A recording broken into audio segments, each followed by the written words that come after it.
everybody, welcome back to HitPoint, the JRPG news show, an anime news show, a niche news show, a show where Baku and I talk about everything and anything that catches our interest and or ire. We stream live every single Sunday at 7 p.m. Central, 8 p.m. Eastern Time. We'll be previewing some trailers, talking about QUARTET with some developers, and doing some other cool stuff too. So stick around. Baku, how are you doing, man?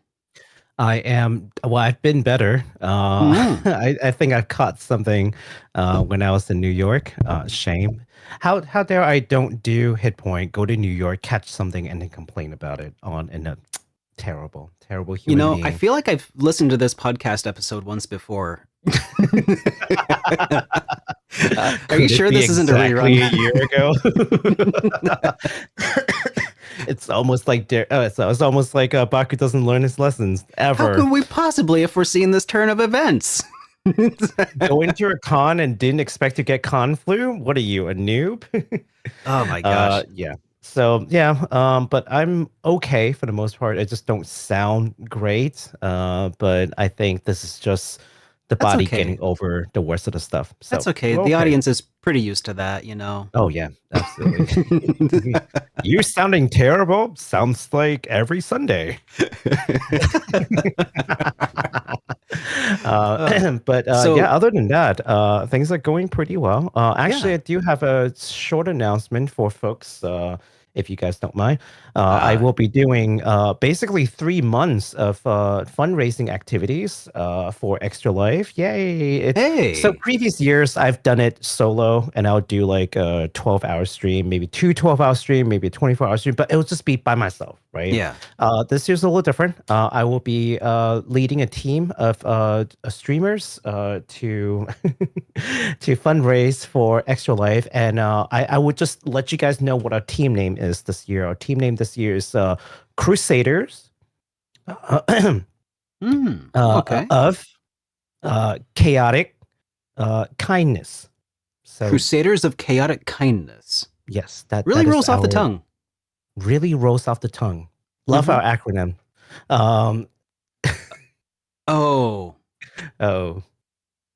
So we are Team Crusaders of Chaotic Kindness. You may shorten our name to the acronym if you so choose to, but do it at your own risk. All right. I didn't come up with it. But we'll be doing 3 weeks worth of fundraising. We'll have some fun collaborations. We'll do some more cooking shows, I think, some more voice acting, different kinds of things. We're going to do tabletop. We're going to do all kinds of things that a lot of streamers sort of like their forte, and they're kind of sort of bringing their talents and sharing that with the viewers, all for the name of really raising funds for children. Extra Life benefits St. Jude Miracle Network Hospitals, which is a bunch of hospitals that focuses on childcare, or not childcare, but like children illnesses and what have you. And so we're going to be contributing to that. And we're going to have a raid train in November. And this is the exciting part. With something like 20 streamers, we're probably going to be doing like a 48-hour raid train in November. So it's going to be some exciting stuff. Yeah, more things to announce. But just for now, just know that we're going to have some collabs in September, some October, just to kind of warm things up. And then November, we're going to do a big, like 48 hours worth of raid train to gather funds for Extra Life. So look forward to that. So that's what I've been doing for like the past week, is just like organizing and talking to people and getting all this stuff done. So how about you, Ben? What have you been up to? Most recently, I've been working on a little side project. You okay, man? I've been working on a little side project. I hinted at it in the JRPG Weekly Update yesterday morning, but I'll just let you know. I'm working on a little project I'm calling the $100 Indie JRPG console, and it's oh yeah, and it is a it's a way to get spend $100, including shipping and handling in most cases, and you can play any indie JRPG on it, and even some solid emulation if you choose to go that route. But my focus is mainly on the indie RPGs. Especially because there's just so many of them that are coming out for PC that won't ever come to console because they're expensive. Mm. But I know that there are console gamers out there who would much prefer to be able to, play on a couch or something. Um, and it's a shame because like it's expensive to push things out onto consoles and it takes extra time. And so when these releases happen, a lot of people are sitting on the sidelines and say, "Oh, well, I'll come out when it comes to Switch or whatever."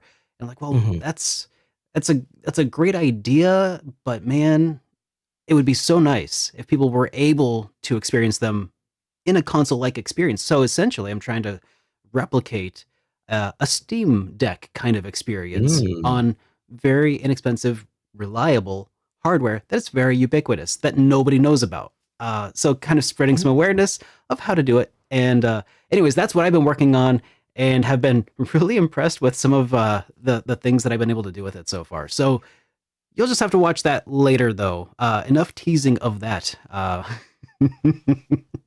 But yeah, that's kind of what I've been doing, but also just throwing myself into the YouTube channel, and things have been going pretty okay over there. Yeah. Pretty recently, I put out a video talking about the real reason a lot of people can't get into, well, indie RPGs and new RPGs. It's just, yeah, it's a complicated and nuanced position that I take in that video, and as a How kind of a dare you have complicated and nuanced position, and we expect us to understand it over the internet?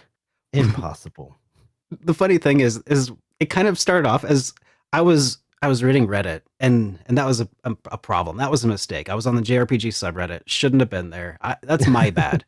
And then something just got me so like mad and worked up. I'm like, all right, I got to make a video about it. Oh boy. Like I was like, as I was like getting 3 paragraphs into the response, I'm like, I should just not. let's, let's do this a different way. So yeah, so that's kind of what I've been up to. But Nice. yeah, I think All though right. that it's probably about time we stopped leaving everybody in suspense and take our guests out of the void from which they've been banished. All right, Yeah. so let's go ahead and bring them on in here. And there's Tyler. We have Tyler Mire. Everybody, Tyler Mire, child prodigy Tyler Mire. If you saw my impressions video talking about something classics, latest greatest quartet. And then you don't see them right now, but Peter's also here. They're a programmer. I think I got the emphasis correct on that syllable. How are you doing today? How are you doing, guys? Good. Doing great. Awesome. Well, I think that a lot of people here probably are already somewhat familiar with Quartet, and if not, well, it's good that you guys are here. But before we do dive into our long list of interview questions and possible interview questions, I want to let everybody out there know that during this, Baku's also going to be keeping an eye on chat. So make sure that if you have any, burning questions that crop up, we'll field them as we go, maybe, and just kind of try to, answer some of the questions that you might have. But let's kick off with, let's see, I need to change the section overlay there. All right, the most professional podcast on all of YouTube. Let's start off by checking out a couple of trailers for Quartet because I think it just kind of sets the stage for anybody who might not already be familiar with the games. So let's check this out. Hang on, I gotta. There we go. All right. It is okay to hype irresponsibly for this one. We've will played this one allow it. already, so it's possible. Yeah, we can start hyping you. We've Yes. verified the veracity of the hype. All right. This is the kind of gameplay style trailer. But they have a second one that's super cool too that I'm also going to show off here.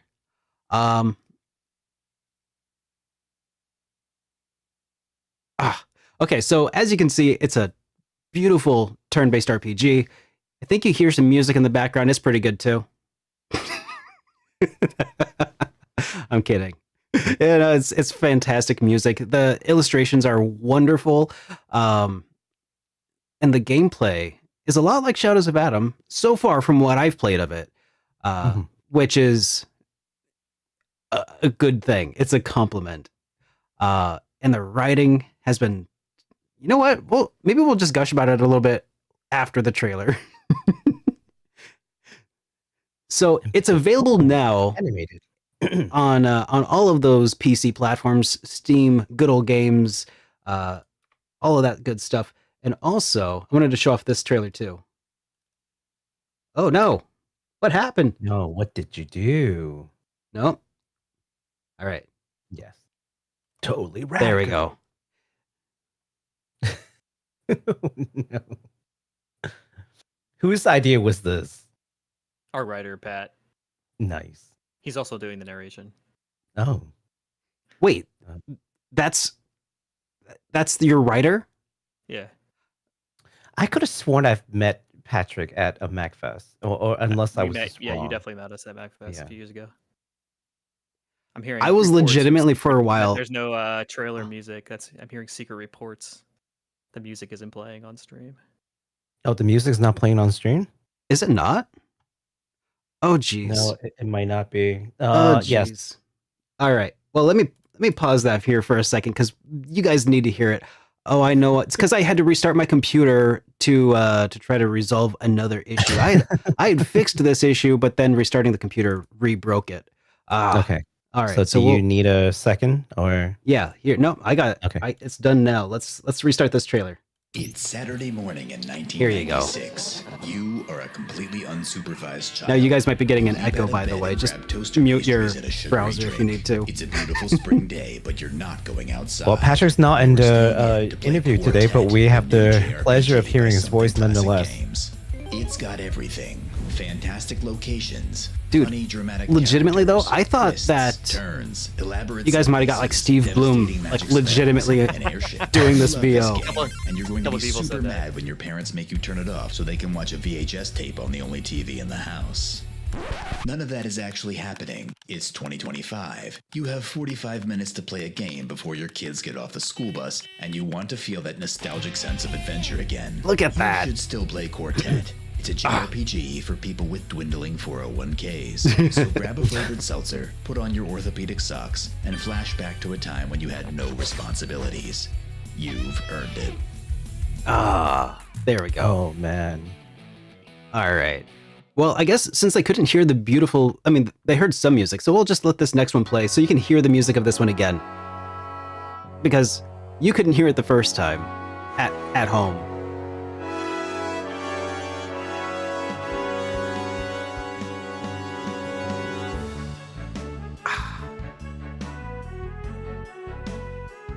Yeah.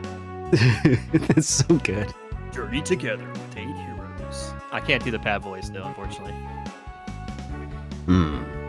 Let's see if I can channel my inner Steve Bloom. As 4 stories combine into one epic adventure.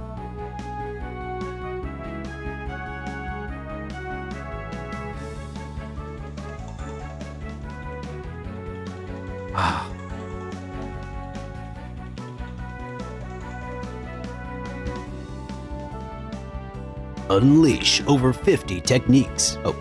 Oh no, devastating attacks. I messed up. I'm a sham. Didn't Not even even try to thought learn about the it. script, man. Shame. Across 20 to 25 hours of retro story driven something. Which I feel like is an understatement. It's got to be more than that. I know. Like, I 20, put in. 25 hours. You're selling yourself short. Well, whoa, no. Wrong scene, sir. There we go. Okay, there we go. Wait, Hi, Tyler. this Hello. one. Here we go. That's the beauty of How- doing these live. How dare you banish Tyler into the... Jeez. All right. Hang on. You know what? I may as well just like do all of the unprofessional things. Just gonna adjust the microphone live and everything. Whatever. There we go. ASMR That's stream fine. for everybody. Hope you're all doing great. So, yeah, that went better that time. So those trailers, guys, were incredible. So you said that was actually, well, that was going to be one of my first questions was who did the voiceover, but that was your writer, and your writer was, you said Pat Pat. Holloman. Okay, just making sure. I was going to say it wasn't. Yeah, there's so many Tylers. I just didn't want to assume that it wasn't a Tyler. So and yeah, Pat just like randomly pitched that idea, and we're not very savvy with marketing or really know what people want to see. So he said, I have this idea for like a 90s like epic trailer guy kind of ad. yeah, And I said, sure, go for it, whatever. I didn't see the vision for it, and he did it, and then recorded the voiceover, and then we hired some folks to cut some stock footage with the game footage, and I thought it came out pretty well. Yeah, and people like kept asking us, "Is that Steve Bloom?" Right. It's like the Toonami guy. It sounded exactly like Tom from Toonami. Exactly. I remember, man, when I was I think everybody of that era, of that certain age, who just fell in love with anime and JRPGs.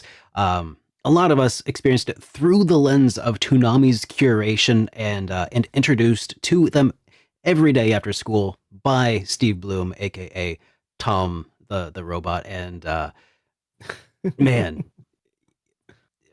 what God, I still think back to those days of like the bumpers that would like introduce us to, oh, he did a review of Morrowind. Oh, he did this other review of like Final Fantasy X, just like randomly. Like, why is the game announcer or the anime announcer talking about video games? I don't know. Why is he giving me life advice and like to some lo-fi hip hop beats talking about space and stuff? I don't know, but I'm here for it. Anyway, sorry, tangent aside. Like that does just give all the nostalgia vibes, and so does Quartet. Kind of doing all of this weaving together. Yeah, it's almost like they're trying to do something classic. Almost. You said the thing. You Oh. said the thing. Oh. Hit the button. Yep. I have to do it before Derek does it. I was gonna say that I gotta do the which button? I got this one, but I don't think that's the one. Cool. That's the wrong button. You remember like the taboo buzzards? We should have one of those. I really ought to have a sound bar, or what do they call that? A soundboard. Yeah, just kids say hooray. That'd be fantastic. So you My guys, favorite. so are you both original founders of Something Classic from back in the day, or have you been acquired throughout? Yeah. Yeah, so I was at the ground floor back in 2013. So in 2013, my good friend Josh Garlitz, who ended up founding the sister studio Retro Games, contacted me in about, I think it was August 1st, 2013, and we had known each other from early 2000s RPG Maker forums. Oh, wow. We had unsuccessfully tried to make lots of terrible games. And at this point in our lives, we were both out of college in our mid-20s. I had just gotten married, and Josh reached out to me on Facebook. I saw a random message from a guy named Josh Garl. It's like, hey man, let's make a game. Yeah. And once I figured out who it was, I was like, oh yeah, let's do it. So I went home that night after my rehearsal and just wrote the battle theme to what ended up becoming Shadows of Adam. And so from that sort of thing, we sort of recruited the other three members of that Shadows of Adam team, one of which is Tyler Darren, who's not here tonight, Luke Watschultz, and Tim Windorf, our art director. And then for Quartet, after Shadows of Adam's release, all of us were just like incredibly hosed and burnt out. And so I had met Patrick Holloman through his book series, and we had been chatting like maybe about doing something together. But I said, I just need a little bit of time, like give me like a year. So Shadows of Adam came out in 2017. And about 2018, I started talking with Pat about maybe doing something. We weren't sure if it was going to be under Something Classic or not, but yeah, let's make a game together. So as that process came, we found Peter, who was actually maybe Peter can talk about this, but he was kind of our latest addition to the team, and he's like, when he came on board, it really like just ramped up the quality and speed of the game. I don't know Peter's perspective on this actually. I remember my version of the story, but I'd be curious what Peter thinks of this. Yeah.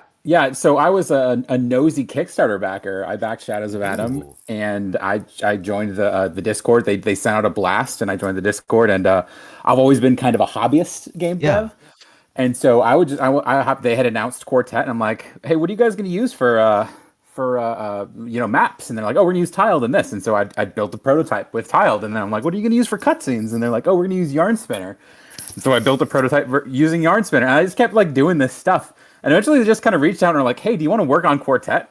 And I'm like, sure, yeah. And so I joined, and like 6 months later, we had a Kickstarter demo already. Oh man, that's so cool. That's sometimes it's that kind of just like from the ground up kind of hype that people are excited about a project. You love it when people are able to come together like that just through sheer force of hype and excitement, you know. I guess that's a cautionary tale of what can happen if you hype irresponsibly, guys. You might end up with a full-time job, and that could be really tough. So yeah, man. Now you mentioned retro games, and I do believe were they the ones who also made Pillars of Dust? And Yeah, that's right. they Yeah. made And For a Fast Future, yeah. For a Vast Future Yeah. as well. Okay, thought so, Right. but I wanted to make sure. And did you do the music for that as well, there, Tyler? No, Or I was did that- not. That was actually all Josh Scarlett's. Really? Josh Scarlett's is also a fantastic composer, especially at the 8-bit kind of tracker style. I would Yeah. say he's actually like an incredibly underrated and talented composer. Josh is one of my favorite game developers on the scene. He's one of my best friends from ever. I've known him for over 20 years now. And like I had mentioned after SOA, we had just done this big gargantuan JRPG project, and only Yeah. insane people like me wanted to do another one. Josh was like, hey, you know what? I want to make small games that are cheaper to make. And so he formed his studio Retro Games and made 2 really fantastic games, Pillars of Dust and For a Vast Future. And I contributed like maybe 2-3 tracks for Pillars of Dust and a track for a Vast Future. Yeah. But Josh was the primary composer. And I highly recommend checking out those soundtracks, especially For a Vast Future. They're kind of bangers, kind of a nice soundtrack.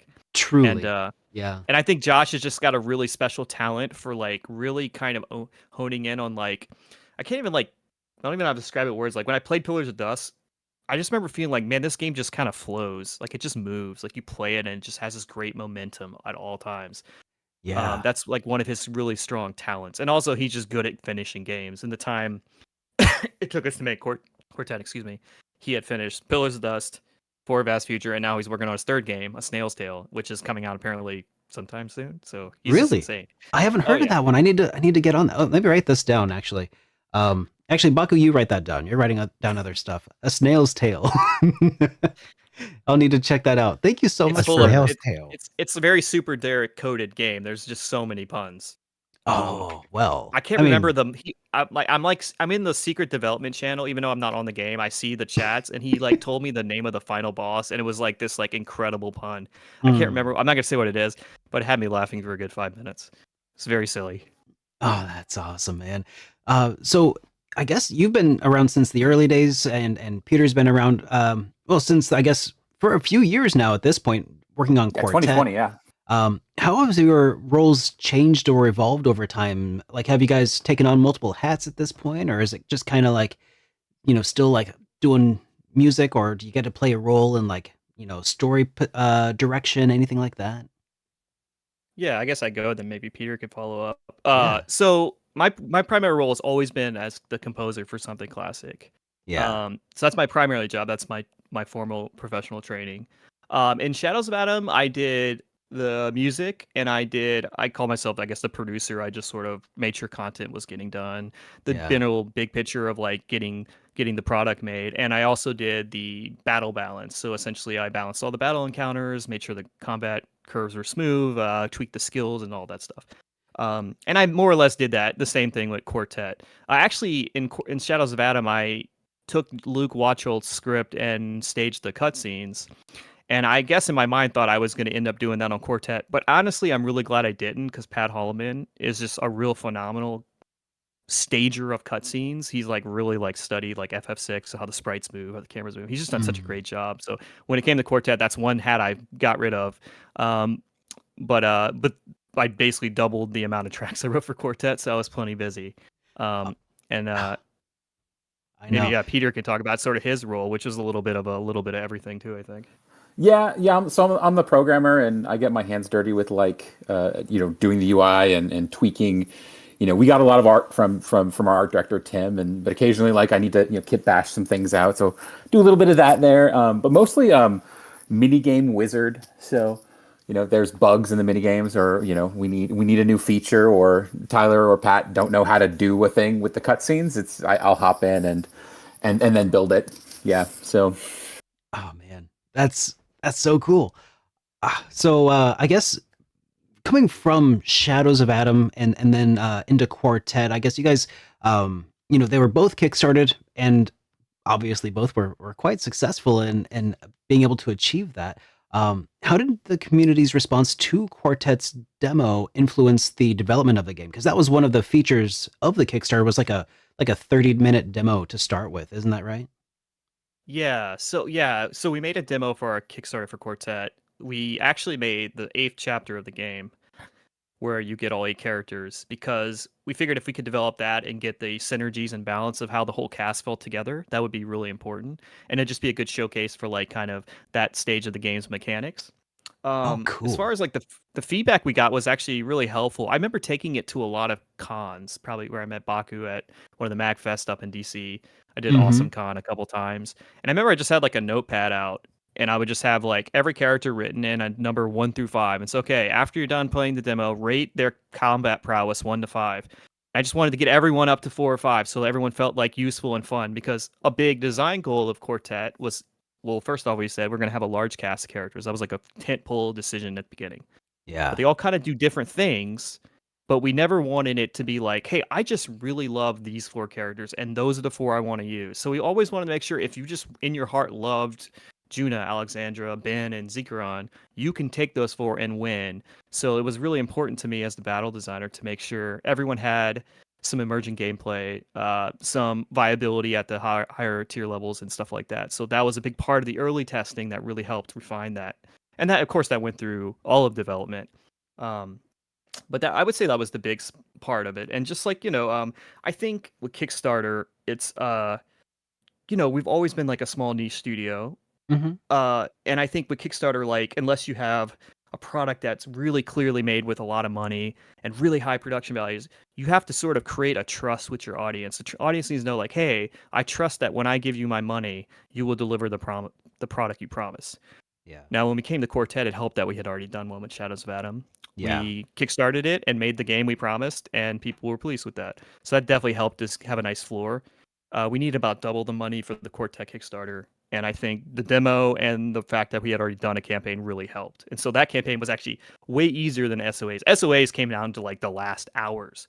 Like, really? I remember I was about to leave for basic training in the Navy, and like I was on my phone, and when I got to basic training, I didn't even know if we had gotten funded. We were like a couple thousand away. So I had to wait for like the first letter from one of the guys on the team to know if we actually got the 20 grand. Oh my gosh. But with Quartet, I think because of just sort of like slowly gaining a reputation for a studio that can close, we were able to fund our Kickstarter in about half the time, which is I was really proud of that. Reputation definitely helps. Absolutely.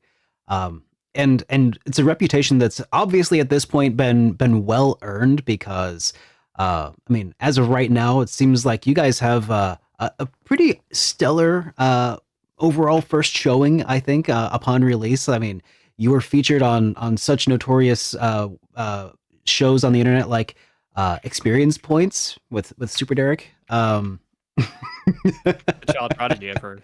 Oh yeah, Child Prodigy RPG reviewer indeed. May he stay young and beautiful forever. But no, on Steam, like, the reviews are, I think, currently like very positive, and same on various other aggregate scoring sites and everything. So congratulations on making what is shaping up to be a hell of a game. Just based off of what I've played so far, I've already fallen in love. Yeah. So I can't wait to play more. I have to interject. I can't wait to play more. am not just saying this because we have you guys on. I've said this on too many occasions. Life's kind of busy right now, but Mhm. and being a streamer it doesn't help me because whatever I'm playing, I'm streaming. But if I was like, a regular, non-streamer, a non-content creator, I would have squeezed, 5, 10, 15, 20 minutes gameplay in whenever I can. Which is one of the things I really do appreciate, that we are truly respecting people's time with this one. So just want to throw Yeah. that out there. Yeah, like the ad said, it's a game for people with dwindling 401ks. So, I hate how close that cuts, yeah, man. we were trying to figure Ah. out that line to like just thread the needle perfectly of being campy, targeting a demographic while also not like making people feel bad. But overall, it was just to be funny. I actually would, on what you said, Derek, I would like to make a thank you, a public announcement to our fans. Because of everyone who supported Quartet, I just put my first deposit on my yacht. So I really Oh. appreciate that. Yeah, so my something classic yacht. It's going to be great. The question is it going to be an airship though? Or is that Well, it converts to an airship in the third disc. Yeah. okay? So we have to wait Mode for 7 and all, right? we have to wait for the We have to do third. the side quest where we get the adamantium, and Uh-huh. then we have to get Stid, and then we make the boat. Yeah, turn it to an Yeah. airship. It's pretty sick though. And then in the fourth disc, it actually becomes a submarine. Oh my gosh. Oh. Yeah, Oh, man, it's pretty. that's pretty awesome. I don't know if people understood the reference. They have to. If they're you on the have show, to. they have to understand. Yeah, the I think reference. this is the audience. So I don't know if this is the right question to ask y'all, but I'll throw it out there anyway, and you can just make stuff up, and I'll never know the difference. So you guys in this game have everything from like kind of steampunk inspired cities and aerial airships in the game, and Wild West and train top battles and stuff. What kind of art direction do you guys have, or who was it in charge of art direction? I guess who can we credit with putting the ship on the course that landed us here? Yeah, so I mean, Tim Windorf is our art director. He does great work. We pulled him in for a lot of things, but a lot of stuff was, our amazing playtesters and just me with my eagle eyes, like scrutinizing all of the pixels. And but yeah, no, Tim did a great job wrangling all of our different pixel artists. We have different people who specialize in backgrounds versus NPCs versus visual effects. Just so many really cool people. Too many to name, really, but yeah, it's they did a great job, and I'm pretty happy with where it landed. That's a lot. It sounds like you had a pretty large set of people who were working on like a lot of different things. Somehow found a way to make it all cohesive, not even just within Quartet itself, but almost in a way, kind of Shadows of Adam too. I think, which is just such a striking, visual aesthetic. So that's so neat. And how'd you guys go about like designing the cast to keep things like visually varied as well? Like, I guess, did you guys have any specific inspirations about like just let's hit all of the notes, or? Yeah, like I had mentioned kind of earlier, like when Pat and I were like brainstorming the high level concepts for Quartet, one of the big pillars was this is going to game with a large cast of characters, 8 characters. Yeah. And then from there, when we were working with Tim, our art director, who I want to also give kudos to, he's the art director for My Familiar and Forge of the Face, some of the most stunning pixel art JRPGs of all time. No kidding. So he's like the best in the business. And so really grateful for Tim. And he was on Shadows of Adam as well. But with the 8 characters, when Pat and I were working with Tim, basically Pat, I mean, I have to really credit Pat. I feel like Pat's like, if we have any success in the game, it's probably a big part because of Pat's vision for the game. He really had a strong vision for every character, who they were in the story and what their personalities were, and also kind of what they look like. When we met with Tim, he had really pretty good documents on the personality and sort of like a mood board references. Like, here's what Cordelia would look like. She would be kind of wearing like what this person is, and she would kind of have a haircut like this, and all of that sort of thing. And so we really work with Tim to make the 8 people, the main characters, really look distinct and unique. Because, we think about games with large ensemble casts like an FF6. Like every sprite, every character is just so iconic, and has so much love just from a visual perspective. And I think, this is a visual medium. Video games are a visual medium, and graphics aren't the most important thing, but they're definitely an important part of the genre and the medium. So we really wanted to make sure those characters really pop. So yeah, just a lot of credit to Pat and Tim for collaborating on that. I was just sort of in the wings. My only contributions were like, I want an animal character and I want a robot. That was basically it. And Pat was like, well, technically, there's no robots in fantasy. It would be a golem. So we'll have a golem. I'm like, all right, whatever, man. As long as it looks like a robot. And, it was funny because that first trailer you played, when I showed my 4-year-old son that, I said, check this out, Desmond. He looked at it and he goes, oh, I like the robot. And I was like, Yeah.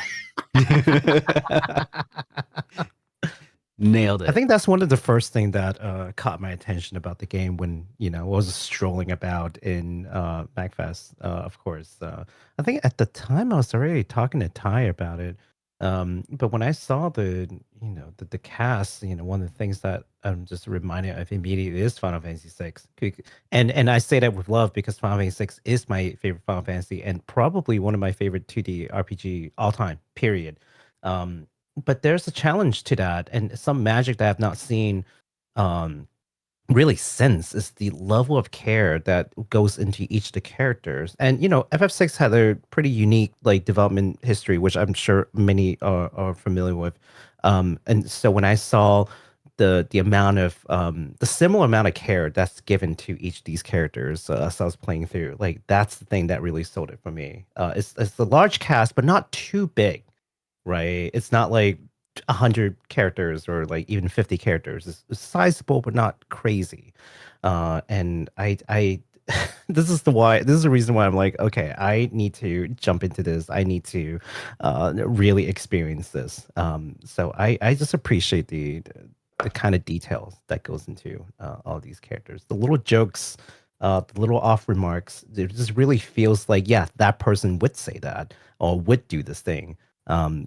That's the thing that really captivates for me is from that perspective. Just want to comment on that.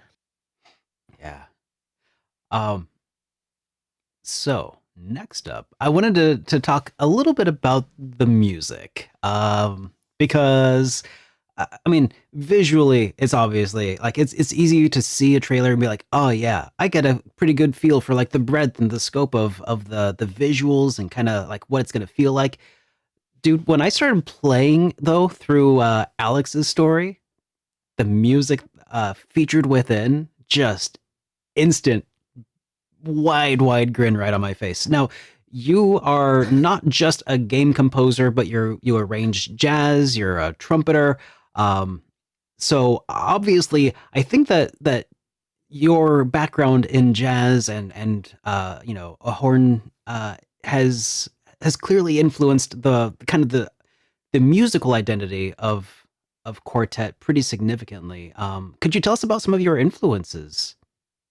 Yeah. Yeah. So, right, like you had mentioned, I'm a trumpeter, professional trumpet player and arranger. And most of my musical training is actually in jazz and commercial music, though I have studied classical music as well. Mhm. And when I composed for Shadows of Adam, the world that we had created in Shadows of Adam just couldn't really tolerate anything too jazz influenced or contemporary. It just wasn't Yeah. that kind of world. Right. But in Quartet, because of the way the story structure with the 4 stories that, if you played them all, are very tonally different, I was able to really have a wider range of genres to work for. So like you had mentioned, Alexandra's chapter, she's sort of in a modern 20th century kind of on the verge of post-industrial revolution kind of city with cars and refrigerators and stuff like that. And so for me, it was like, okay, this is perfect. I can write jazz and this will be convincing and immersive within this world. And I feel like, if you're a part of something creatively, if you can bring the thing that makes you unique to it, and it makes sense for the product, you don't always want to bring that if it doesn't, I'm not going to write, for a war drama, right? That wouldn't make sense. It would take you out of the immersion. But for Alexander's chapter, it made sense. And so I was really happy to do that. And I just have to give a special shout out to, a lot of the music in the game. I really strongly feel like jazz is the music that, played by humans to get that sort of improvisational feel, to get that looseness that really makes it come alive. So a lot of the music, pretty much almost all the music in Alexander's chapter, at least when you're exploring the first town, is recorded by many great live musicians all over North America. So, and they just play their hearts out. And so I'm glad people like it. And yeah, that's sort of it. I mean, and also, I'm not gonna. People say like, oh, this sounds like Uematsu. I'm like, how dare you accuse me of something accurate? It's like, of course, like Uematsu, Mitsuda, those are guys. Sure. Shimura, like, I love them all. I've listened. I mean, that was like the music of my childhood, and Of course. as I became more of a studied musician, I was able to sort of get those sounds that had been sitting in my brain forever out into my fingers, out into the page, because I finally had the tools to do so. And so yeah, I love writing for JRPGs for kind of like just because I feel like of all the genres of games, they just tolerate the most diversity of music, and it makes it really fun. And then Quartet, I kind of wrote too much music. There's like 94 tracks, Wow. but I definitely tried to go and make every track as good as I could. So hopefully people like it. Well, I mean, I certainly did. I mean, like I was already hitting up other Tyler for when are we gonna get the vinyl Soundtrack? Yeah. Got a step further from mine. Okay. Because I gotta get a physical copy of Alexandra's story specifically, and maybe some others too. Actually, because I mean the jazz is definitely one that I love, but also the now I don't want to just assume that that Cordelia's story, her music was influenced by somebody like Ennio Morricone, but I mean that's sort of like. That's sort of the vibe I was getting when the whistling kicked in. I was just like, "Oh my god, I'm back to Wild Arms." Super Morricone, yeah. I mean, why would I even try to pretend it wasn't? I mean, like Morricone wrote the most iconic genre-setting music of all time, and it's hard to escape that influence. Of course, I try to sneak in some JRPG-isms because it keeps it fresh. But yeah, 100%. Like when you think I have still to this day never seen the Fistful of Dollars trilogy. But I know neither. all the music from it, and we all yeah. as through the cultural osmosis, know the whistle, the little snake rattle with the shaker, the trumpets, the mariachi guitars, right? We just kind of know it. Yeah, the ecstasy of gold.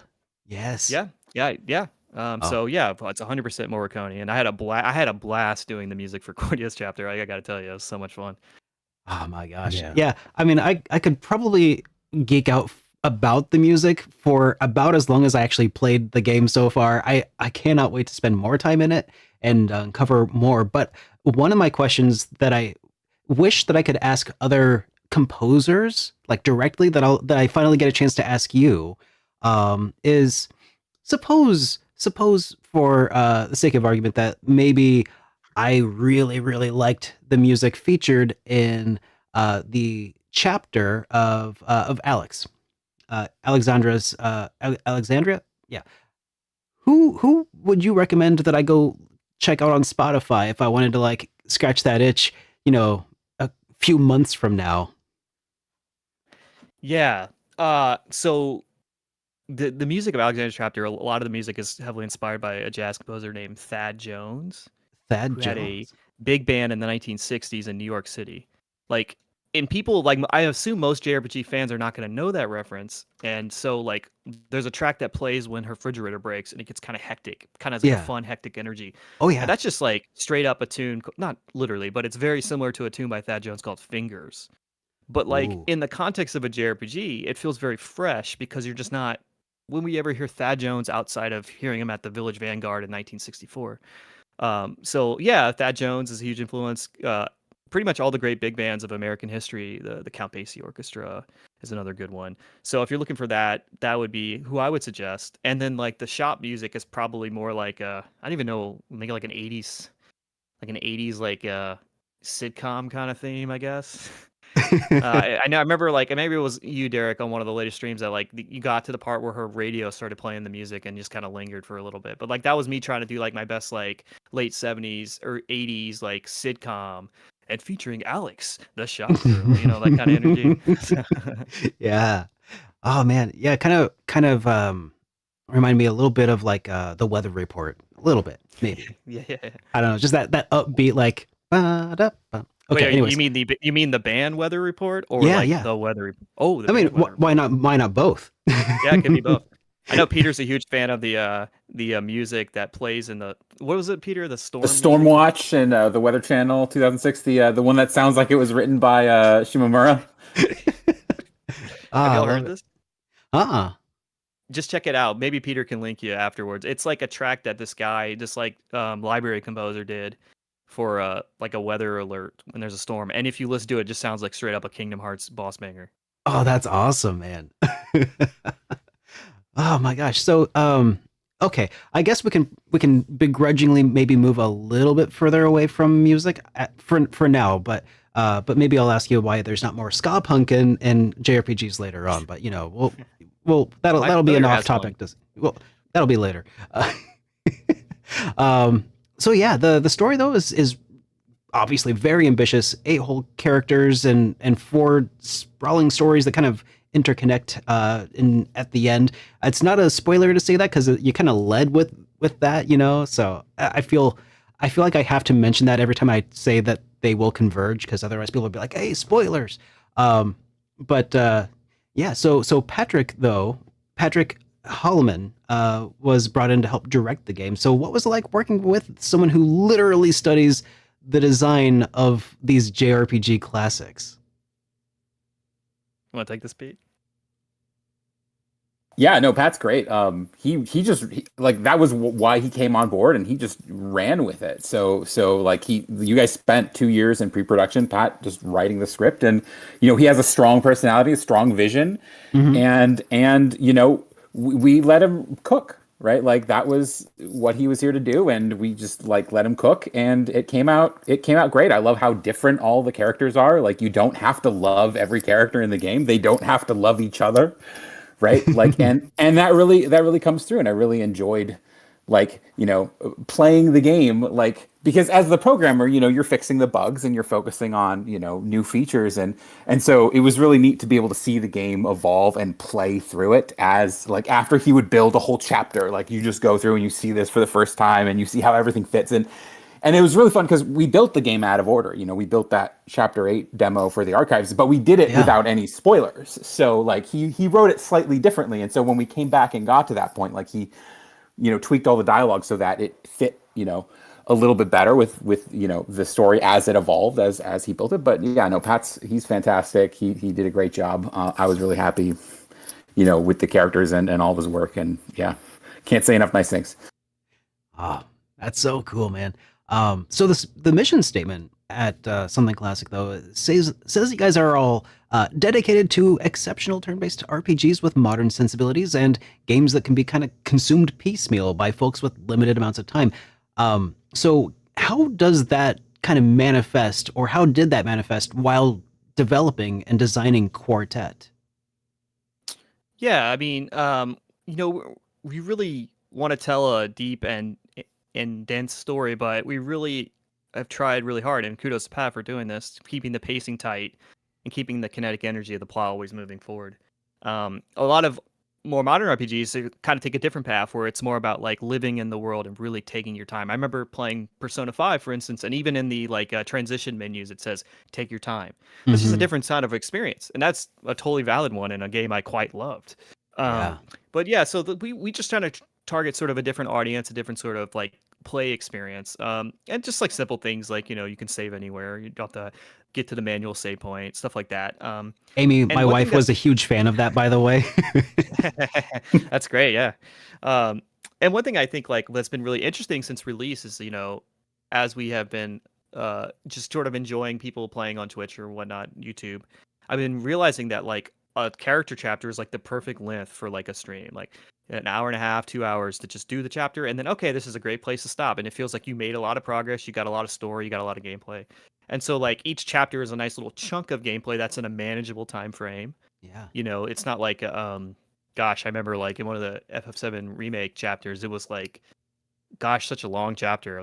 I was enjoying it, but it was like a 6-hour chapter or something insane. And like as an adult, I just can't do that in one sitting anymore. I'd have to break that up over a week. So that was definitely a design choice that was very conscious and intentional, and hopefully people enjoy that. It's a little bit longer than Shadows of Adam. Shadows of Adam was maybe, unless you're Super Derek. I'm not shading. I promise I'm not shading you, Derek. No, but I wear that with pride. Yeah, Super Derek has the last time, the lowest time in the any percent world record of Shadows of Adam. No. I thought it was the other direction. The longest. Slow percent, slow any percent. Yeah. No, Shadows of Adam was about a 12 to 16-hour game, and maybe the 20 if you got the DLC and did absolutely everything. Quartet's maybe like 30% longer. I just from the data we've been getting from our playtesters and people on the Discord who finished the game, if you 100%, you're somewhere in the neighborhood of 27 to 30 hours. If you just sprint to the end, you maybe get there in 18 to 20. If you're like really insane, maybe you could go faster.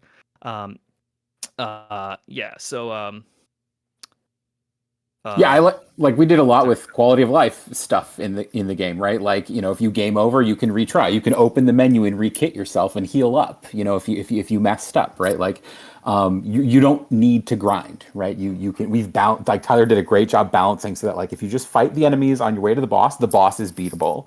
It might be a little hard, but you can do it. So there's all that stuff between that and like you can swap in other party members without getting punished. Just all these little design decisions went into making the game a lot more, manageable and accessible.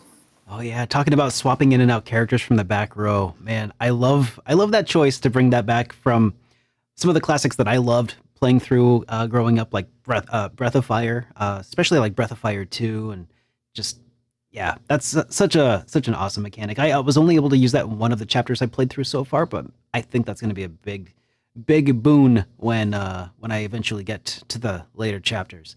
That was another like not to interrupt you, Derek, but just very quickly, that was another big pillar. Like when Pat and I were getting the high level concept for the game, the first pillar was like big cast characters, 8 characters, and then the second was if we're gonna have 8 characters, then I want when the party's all together, you can always use everyone because there's so many RPGs I play now. I'm like, I have this great cast of characters. I want to be able to use everyone in every battle, right? That's my play style.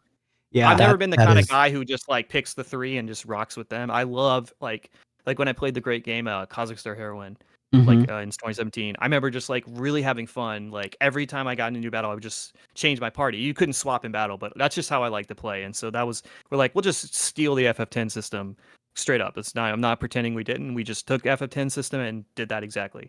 Sure. Let it be known that this is one of my biggest gripe with Chrono Cross. I don't care. I'll say it. I'm starting to offend people already. No, that's only been that's a fair criticism. It had so many good characters that you just really want to use them all the time. Yeah, I agree. You only Baku. use 3 out of like 50 characters. I'm like, why? There was only 30 or so characters. Sure, but certainly it's not feels like Suikoden. But at least when Suikoden had 108 Stars of Destiny, there were only like a subset who were playable, and you could at least use all 6 most of the time, unless you're Suikoden 4. But yeah, that aside, it's just like I love it. I love it so much. Now, something that came to my mind when you were talking about being able to save anywhere is that I think that design choice can add some complexity when it comes to making sure that people can't like save themselves into a corner or into like a dead end. That happened to me once in what was it? Final Fantasy Adventure, the Game Boy game where you could just like get yourself locked into a room and have no way of getting a key to exit. So did that add a whole lot of added complexity to the way you programmed things or the playtesting? Maybe that could be a Peter question. Yeah. Oh man, we tried so hard to make it so that you could save anywhere, and like I'm pretty sure we didn't add the ability to turn off saving anywhere until like I want to say like 3 months ago. So when people started reporting really weird bugs, like, oh, I saved the game while on the ladder, and when I loaded the save, like movement was broken, or like I saved in the middle of this like action sequence, and when I loaded so really we only turn it off when something is very broken in a mini game.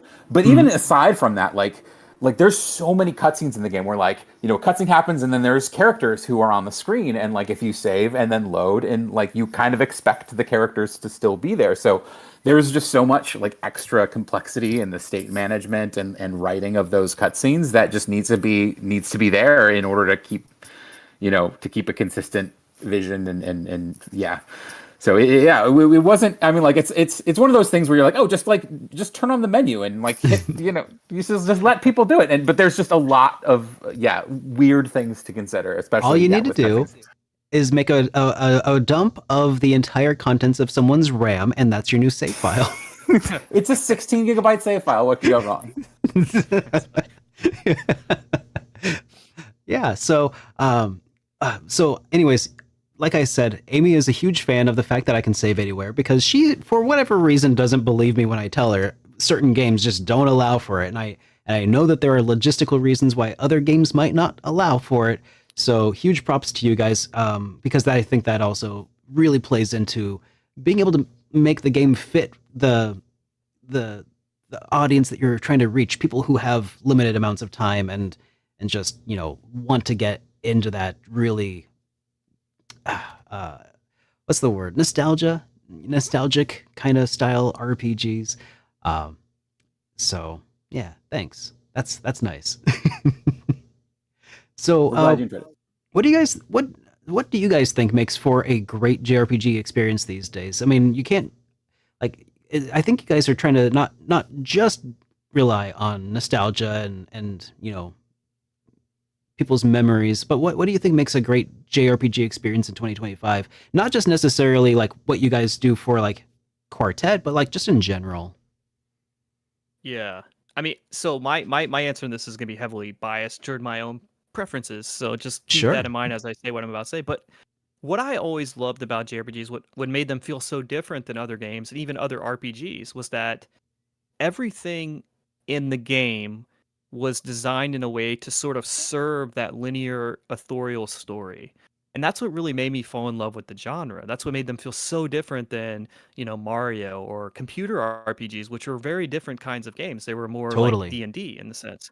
And so that's sort of like my preference. I love when everything about the game world and the gameplay is there to serve the story, to serve the characters, and to serve the pacing of the plot. Like that's kind of my preference for RPGs. It's hard for me sometimes to get into games that where I'm like in the first town and I barely have a narrative promise or know where the story's going, and I get to a town and there's 20 people with little light bulbs above their head to give me quests. Like for me, that's overwhelming, and I feel like this is a preference. It's not a knock or saying it's an objectively bad design decision. But for me, that's like, okay, this isn't maybe not the game for me. I understand why games do that. It adds it's easy to add content that's cheap to produce or cheaper to produce. Nothing is cheap to produce. Everything takes True. work and Yeah. time and money. But for the most part, you can create stuff like that and get a lot of time on the clock. And a lot of consumers, a lot of their decision making is sort of like, I spent $50, I want 50 hours, right? So I Right. understand. But for something classic, that was sort of our style. And you know, it's definitely a risk in today's market.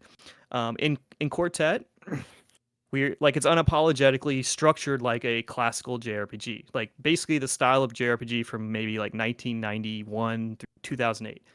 It's a Yeah. linear authorial story, and then once the plot is mostly concluded and you get to the last chapter, then you can do these really robust character specific side quests to flesh out the world and do, because like JRPGs didn't want to get rid of that. Like if every RPG is basically trying to do D&D, but they can't do everything D&D does, JRPGs just said, we want to do the story part of D&D. But they still wanted the exploration and the side content, but they just sort of all put it at the end game when the plot was mostly concluded, because I think those developers sort of concluded that, hey, if we put too much of this in the middle, it might dilute the sort of energy of the plot. So that's Mhm. sort of my sort of hot take and sort of perspective. It's definitely maybe not in vogue today. I don't know. But that's sort of like my philosophy, and that's what Sure. I like. And I know Peter's gonna have a way different opinion because he has like a more diversity of games he likes to play. So I'd be curious to his thoughts on this actually. Yeah. What do you Yeah, I think, mean, Peter? Yeah, I read a lot of like, you know, light novels, and I really like. There's a couple of things I really like about that, and I really like seeing that those in games as well. Is like one is, you know, having characters that, you know, change over time, and that there are and that they participate in, you know, potentially multiple stories. So I like it when the franchise is willing to like reintroduce characters. I like Trails for this reason. But the other thing that I really like is when there's an opportunity to like theory craft, right? Like don't spell everything out for me at the beginning of a game. just like let me wonder. And then like every time something like a new piece of information gets revealed, you like have to reevaluate your understanding of the world and the characters and why things are doing. And I think we do some of that in Quartet. And you know, we constantly see this. You know, you see this in trails. You see this in a lot of, you know, anime and light novels and things. And it's just great to see that. I really love seeing. Like I'm a very story person. So you know, if the story has that and lets me do that, I enjoy it. That's Peter's my kind of guy. Like novel and theory crafting. Stop it. It's almost like you know exactly what I like. Someone send the snipers to take him out. The Chrono Cross gang is coming for you, Baku. All 5 of them. They're like parked outside your house. Oh no! They're all cosplaying as a fungi right now. So. Oh no! and one Skelly. One Skelly. And one Skelly. Skelly is Bay. So yeah, you guys are currently, your development team has been kind of scattered across all of North America. And so I feel like that's probably not super unique anymore, but like maybe pre-pandemic that probably was a lot more unique. But you guys have been kind of doing this for a while, since 2013. So in terms of like development challenges, like how has working remotely affected the project? Like what kind of tools do you guys end up using? Is there anything that you kind of find works really well to keep everybody on the same page? Yeah, there's like one very specific way in which working remotely manifests, and it's kind of a humorous way. So I live on the East Coast of America, and Pete lives on the West Coast, so there's a 3-hour difference. And Pete's kind of a night owl. I used to go to bed at midnight or so because I got to wake up with my kids. And so a lot of times in development, I'll wake up and look at my Git log, and there's 10 new commits for Peter. So I get to enjoy all the new bugs he made in the morning. Just kidding. Why does the game run? God. I mean, there were definitely some. I would say though, the Quartet release has been very zen, because I'm so grateful to have a great programmer like Peter, who's just been like one of the best in the business. Really, really good. But there was like a day or two, like a week or two before, and there was some kind of thing, and he forgot to push like one line of code. I woke up, I was like, all right, I gotta test this thing, and then like it just like didn't load. I was like, Peter, I've got to kill you, man. And it's fine. It all worked out. I'm asleep. I mean, like, yeah. I mean, like I said, I already made the deposit on the yacht. It all worked out. I think that there's something, there's like this amount of sleep that happens right after you do a release, before the bugs come in, where you just like sleep the best, and you sleep straight through all of the calls that come following. Oh man. But now, speaking of programming and bugs, Peter, how many bugs did the Oxford comma introduce into Quartet? it introduced 0 bugs. There was a lot of it was a relatively easy feature to add, that I was very passionate about adding. As everybody involved in the debate is very passionate about. That was like, there was a very like the most minor disagreement on the planet, and I added the option to the config screen as a joke and sent the team a screenshot, and they were like, "That's ridiculous. Let's ship it."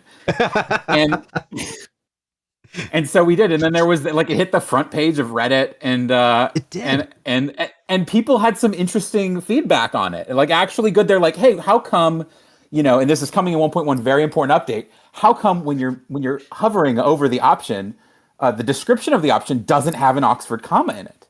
So now when you change it, like, it updates the help. Very important feature. Probably the most important feature that we added to Quartet, I would say. I agree. But I'm surprised you didn't create a sub menu section for accessibility features and tuck this under it, because literally without it, it's unplayable for some people, including myself. Right. Literally unplayable. Yeah, it's very important. That one, and but in terms of options, like, that was one that we added kind of as a joke. But like, there are other options that came in really late. Like in development, like the one that we were really surprised about was the HD font feature. Like, we knew we wanted to do it like as an accessibility thing for like, we were thinking like maybe we would do open dyslexic, but like we had put it in just the messages, and we saw, reviewers starting to look at it, and they were sending us screenshots, and they had the font on it, and we're like, oh wow, we weren't expecting anybody to be using this. And then Tyler was like, actually, it looks kind of good. Do the rest of all of the menus with it. And so like something like 2 weeks before launch, like I was just in there, just like retrofitting all of the UI code. Now that one had a lot more bugs than the Oxford comma, but yeah, no, accessibility is something that like I care about. And if there's something that's not accessible in the game, like please let us know. And we'll get it on the roadmap. If it's not something we can do easily and right away, we'll get it on the roadmap and hopefully get to it. So that everybody can enjoy the game. Yeah, I did see that HD font, and I was just like, huh, I could do that, or I could not. I could I could have taken it or left it myself personally, but I can definitely see now why the HD font, like in the spirit of accessibility, how that could be really useful for people who maybe struggle with, pixel fonts that might have once been fuzzed over a little bit by CRT stuff that made it easier. But now with like the, crisp pixels might make it a little harder. So yeah, if you're on like a 53-inch screen, like a pixel font might not look good. Like pixel fonts are great for small displays where things round out nicely, and yeah, just the different, like it's a different environment we're in, and people have a lot of needs for this stuff. And I spent just like 2 hours looking at fonts and trying to pick one that looked as much like our pixel font as possible. And we found some really great stuff up on Google Fonts, and I'm glad people are using it and enjoying it. So that's awesome, man. Yeah. And even within the pixel fonts, we have 2 pixel fonts. There's like I saw that. The default font that is using all the UI is a pretty chunky font, and like P was sort of saying, it can be harder to read on big screens. And one of the most statistical significant feedback we got throughout all parts of development was like, sometimes I have trouble reading this font. So there is a pixel font, but that's more narrow, so it's easier to read on larger screens. And just for some people, they just prefer it. So if you're like, someone that really like, I can have an HD font in my Pixel game, but you can't find the OG font a little tough, the Pixel narrow font is usually a good solution. A lot of our testers actually said like, kind of wish this was like the default font, because like it's like 50-50 what people prefer. But I'm just really grateful for Pete putting that HD font, because I remember getting a DM from David Vank. There was a bug he found in testing or during his review process, and it showed the HD font. We're like, wow, someone's actually using this. And I asked him, I was like, what do you think of the HD font? I was like, oh, thank God you added it. I was having trouble reading the pixel font. I'm old or something like that.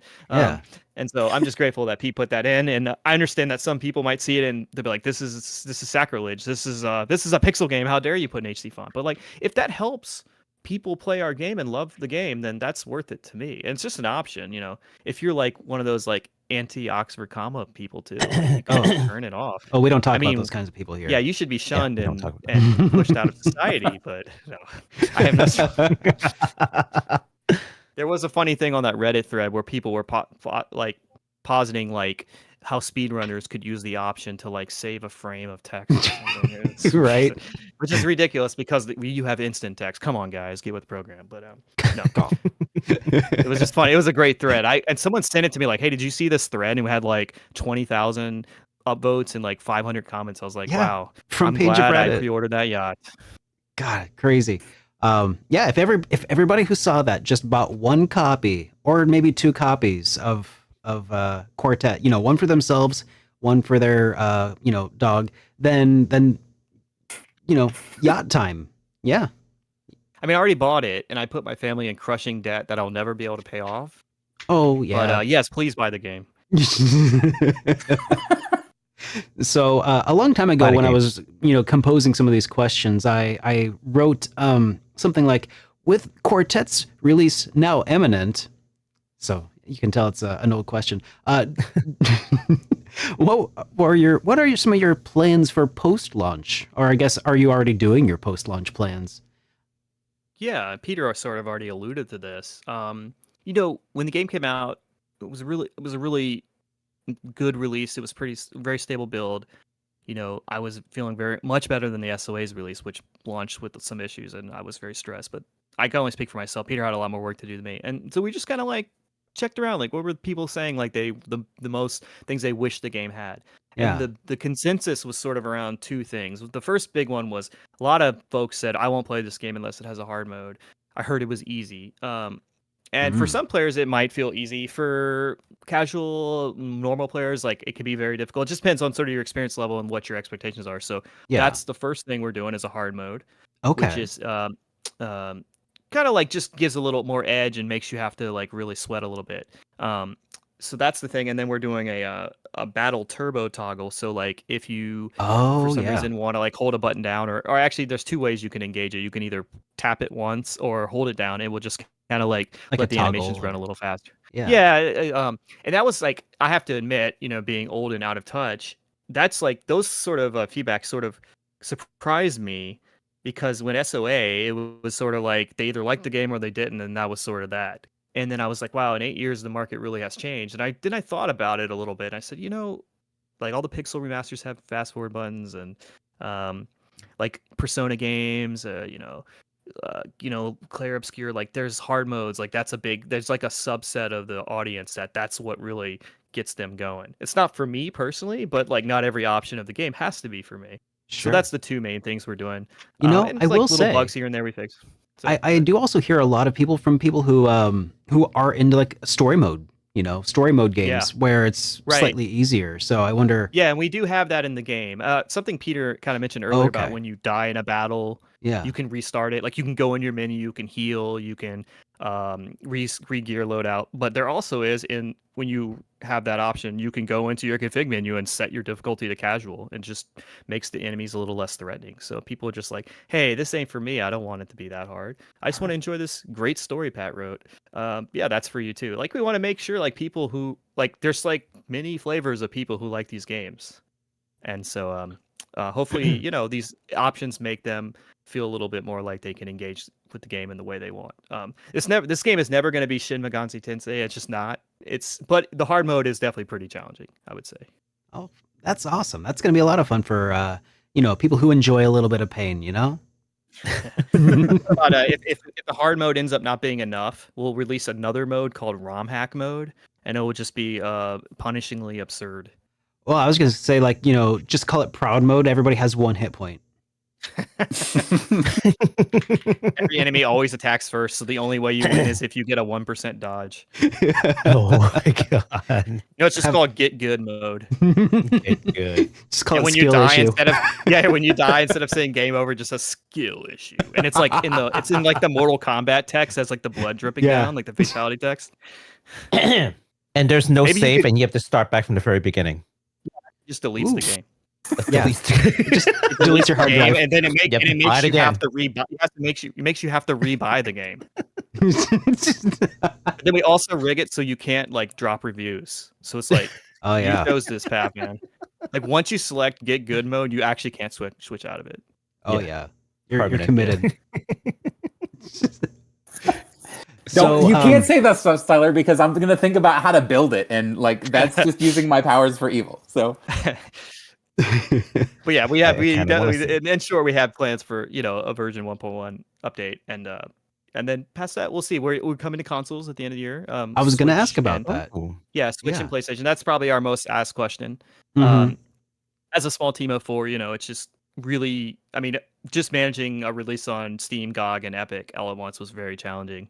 I'm sure. So but we were able to do the ports ourselves this time, unlike SOA, so we can really quality control the Nice. Switch and PlayStation port to our liking, and hoping to get that out in the last quarter of this year. And really excited about that. Like when Shadows of Adam came to Switch, it was like a real kind of second win for us. And I remember when SOA had come out, it was right when the Switch had come out. And the first MagFest I went to, the 100% most asked question I got, well, after can you suplex a train, was, is this game coming to Switch? And I was like, is that a thing you can do as an indie? Like, I didn't even know that was a thing. And then Yeah. a year or two later, we had gotten contacted with a publisher and did that. And yeah, 2 years after the initial release, the Switch version did very well. So I'm hoping that for folks who are patiently waiting for those console ports, I really appreciate it and hope you pick it up at the end of the year.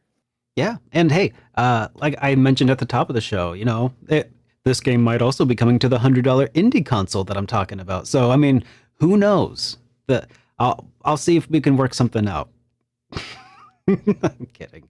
I'm kidding. So, but yeah, I did have another question. I don't know. You can take it or leave it. But how do you guys feel about the Switch 2 at this point? Because I noticed that console was omitted. And I know that it sounds like dev kits at this point are a little bit harder to acquire at this point since it's just the release of Switch 2. So how are you guys feeling about the possibility in the future? I mean, You know it's about one. this, Pete? Yeah, so it's just one of those things. Like if you're targeting Switch 1, you kind of get Switch 2 with it. So I mean, Yeah. because we're targeting Switch 1, like we know it'll run there, and it'll run well on the Switch 2 as well. Better on the Switch 2. Although how much better can a pixel art game be on? I mean, I think maybe the in handheld mode it's a 1080p screen instead of a 720p screen, so that makes a little bit of a difference. But yeah, no, there shouldn't be. It's like asking like, oh, we see your game's coming on PS4. Will it be on PS5? Right. I mean, that's pretty fair to say. Pretty safe assumption. That's what I Yeah. thought. So Quartet itself, what is its native resolution anyway? Like, is that something that? Oh, go ahead. This is a really neat question because it's something that a lot of people don't notice. But we actually run most of the field exploration scenes at 180p. And 180p is a really nice resolution for games because it divides into 720 and 1080 and just all the common HD resolutions. And so but the field screens, or sorry, the menus and combat runs at 216p. So it's actually a little bit zoomed out a little bit. So you see more of the screen, like you can see like the battle scenes are a little bit more detailed. Yeah. We can fit more information. Especially for the menus, like it's like unless you have like the tiniest pixel font in the world, and like RPGs, there's just so much information that you want to see in terms of the numbers and things, and so yeah, we're actually like every time you open a menu, when we fade out, we're actually changing kind of the render, the resolution of the render target. So and I think there's actually a couple scenes in game where we have some really nice artwork where we want to showcase that, where we'll do that swap when you go from one room to another, and you'll see all of a sudden everything will be like zoomed out a little bit. Yeah. The train scene is one, yeah. Yeah. So yeah. So there's a couple of scenes like that, but yeah, it's so there's mostly 180p and 216p, and then that's why there's that pixel perfect setting in there. So like if you really want it to be like fill the entire border of the screen, like you can turn on like fill my screen and it'll do the little anti-alias thing to make it fuzzy. But if you're a purist and you're like I need me crispy pixels, Yeah. like me, like it'll just like window box it a little bit and you'll have your crispy pixels. I'm just wondering, like, what's the lowest like resolution for both of those? I'm gonna do the math off stream. I'm an art major, so I'll figure it out later. Well, so we letterbox it, window box it, so you don't have to like be exactly on the money. So for both of them, do that off stream. Let me know what it is. But, like, it might be 1080, it might be like 1440. I'm not 100% sure off the top of my head. Yeah, I was just trying to think of like if I wanted to downscale it for use on a CRT television. Oh. Yeah. Okay. Like how would that go about? Well, I'll figure it out. That's fine. Yeah. So glad you're here, Pete. I would have never been able to answer that question. Well, I mostly asked about it because Pete's here. Like this is the stuff I can only ask other super nerds, right? So it's cool. Yeah. I guess super nerds of a different variety, right? We're all super nerds in our own special super way. So as far as like the overall future direction of something classic, are you guys thinking? I mean, I know it's like you just released a game. Last thing you're probably thinking about is, oh, what should we be doing next? But are you thinking like, I guess, are you thinking about sticking with something classic, a little bit 16-bit? Or are you guys thinking it might be time for some like PS1 era style, like 2.5D or like I don't know. I'm curious. I want to see what you guys can do, but maybe it's too early to even hint. I don't know. I think the people are clamoring for a Quest 64 spiritual successor, so that might be your future. I feel that. I do feel that. I just all 7 of them. No, I'm joking. I'm sorry if I offended people who are like really like Quest 64. Hey, Brian had 3 good games, and one of them. No, there were 3 games. That's what I meant to say. He had 3 games. Yeah, those were definitely games. No, I can only speak for myself. I'm feeling very like complete and pleased having done 2 pretty ambitious for indie perspective JRPGs. Quartet was basically I mean, I feel like we didn't compromise any of the vision for the game. I'm just like so tickled that we got the game that we had dreamed of back in 2018. So I'm feeling very, very good about it. As far as features, just want to like keep supporting the game, make sure we, find any remaining bugs and quality of life things people want, and just make the game smoother and more accessible for folks who want to play it, and get these console ports out. Past that, I don't know, man. I mean, I'll probably be sailing the seven seas and getting in adventures with pirates, so I don't know. I might not have as much time to make games. Oh, I've been infamous around my community of saying like, because like there was a time, to be completely candid and sincere, like I was like, okay, after Quartet's done, I think this is it. Like I'm almost 40 now. I got 2 kids. This is so hard. Like it's just so hard to make these games. It takes so much work. And I was like, I think I'm done after this. And I think I meant it. Like I think 92% sure that I meant it. But I mean, in 3 years when we release Quest 65, or I guess it'd be Quest 69. That's like the ultimate meme nice. one, right? Yeah, Yeah. nice. Then you have discovered that I am quite a liar. So I think I'm done. I don't know what Pete's plans are. I know Pete's involved in a lot of other cool projects, so maybe you can talk about that. Yeah, I So, mean, so something classic is neat because it's kind of like there's something that's it's like kind of a collective, right? Like the owners and like there's the extended team and so like, as Tyler kind of mentioned, like Josh has his own sister studio, right? Like Luke is involved with he has that that learn Japanese RPG, and he's working on what was that the new. Sorry, the project Luke's working on. Like he's Alabaster Dawn. Right. Yeah. That's the Crosscode. Is that the Crosscode devs? He's working with them. Crosscode devs. Yeah. Yeah. So he's working with them on that, and like, and like Tim is working on Forge the Fae and My Familiar, and like so like different people on the team are all working on lots of projects. So me and like our map guy Decky, who does a fantastic job. He made like 80% of the maps in the game. We're working on a God Shard. So like, we're all, Tyler gets asked to do guest tracks on games occasionally. So like, I know we have, the Infinite Alliance, the crazy mega indie matchup. Yeah. Oh yeah. That was a fun story. And we're glad to see that happening, but Tyler's done some tracks on that. He's done tracks on like a couple of Chris Gewin's games, Geo Mythica. And that's a fantastic game. But yeah, no, like even if we're done like with this big project, there's stuff in the pipe for all of us, and look forward to that stuff. And we post and all over our socials. And well, that's interesting. That's super cool. So Tyler's kind of doing the Mitsuda thing, where you're just gonna be doing guest tracks from now on. Yeah, he'll be a line item on some Kickstarter for Aiden Chronicles 3. Dude, you mean a headline item? Come on. Oh man, no, I'll be the guy when I walk in the room. I have my writer say like only green M&Ms. That's First things first. You don't look Tyler in the eyes. You don't look me in the eye. I always get top billing and only green M&Ms, and I don't write B flats. So I never write the note. I will never write the note B flat. Don't ask me to do it. Yeah. No. C sharp instead. Right. Yeah.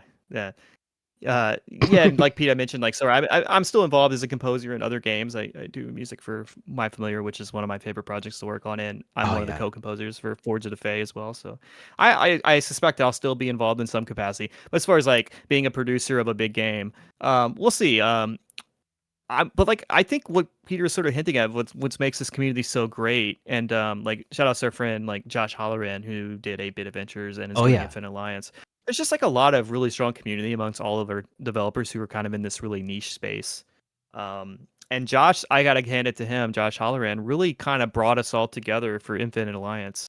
I remember him pitching it to us a year or two ago, and I was like, kind of didn't really see the vision for it. I was like, I don't get it. I don't see what this is. Well, we're down to do it, of course. And then when that trailer came out on Taylor Hoyt's channel, and I was like, wow, this trailer kind of kicks ass. It does. Like, it's sort of like self-asserted its own hype. And in a way, I was like, okay, I get it now. I get the vision. And so I'm just like really honored that we're a part of that, and that Josh has like really done a great job of like bringing the community together. It was but yeah, we've just like been so grateful. Like we've been in touch with the developers. Chained Echoes, Eddie, the composer, was one of the testers for Quartet. Really wonderful guy. Matthias has been really helpful. Obviously all the folks with Kingdom of the Dumps, we know those developers, they're really great. We got to meet Legacy. Them. They're so fun. Yeah, their game's going to be a banger. That's coming out in a month or two. I'm really excited to see how that goes. our friends at Shrine's Legacy, which is coming out in October. We've known them for many years. We met in person. We've had tacos Yes. together.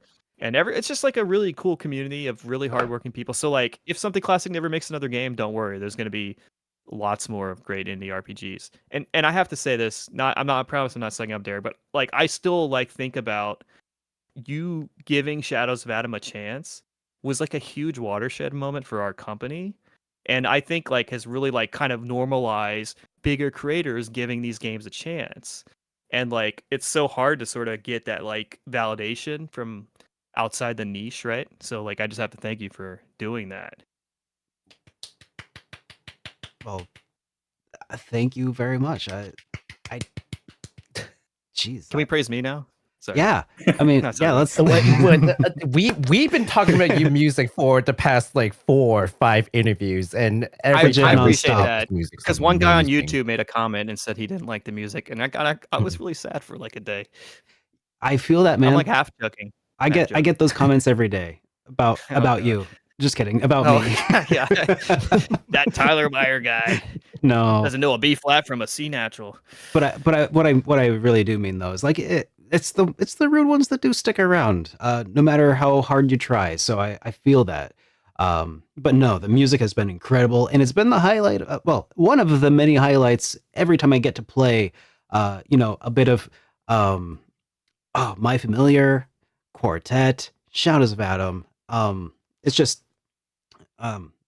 been great, man. Yeah. Also, Go ahead. no, go ahead. Sorry. No. Just finish your thought first. I was gonna just go on another long, lengthy diversion about how JRPGs have this long history of including jazz tracks in some of the greatest RPGs out there.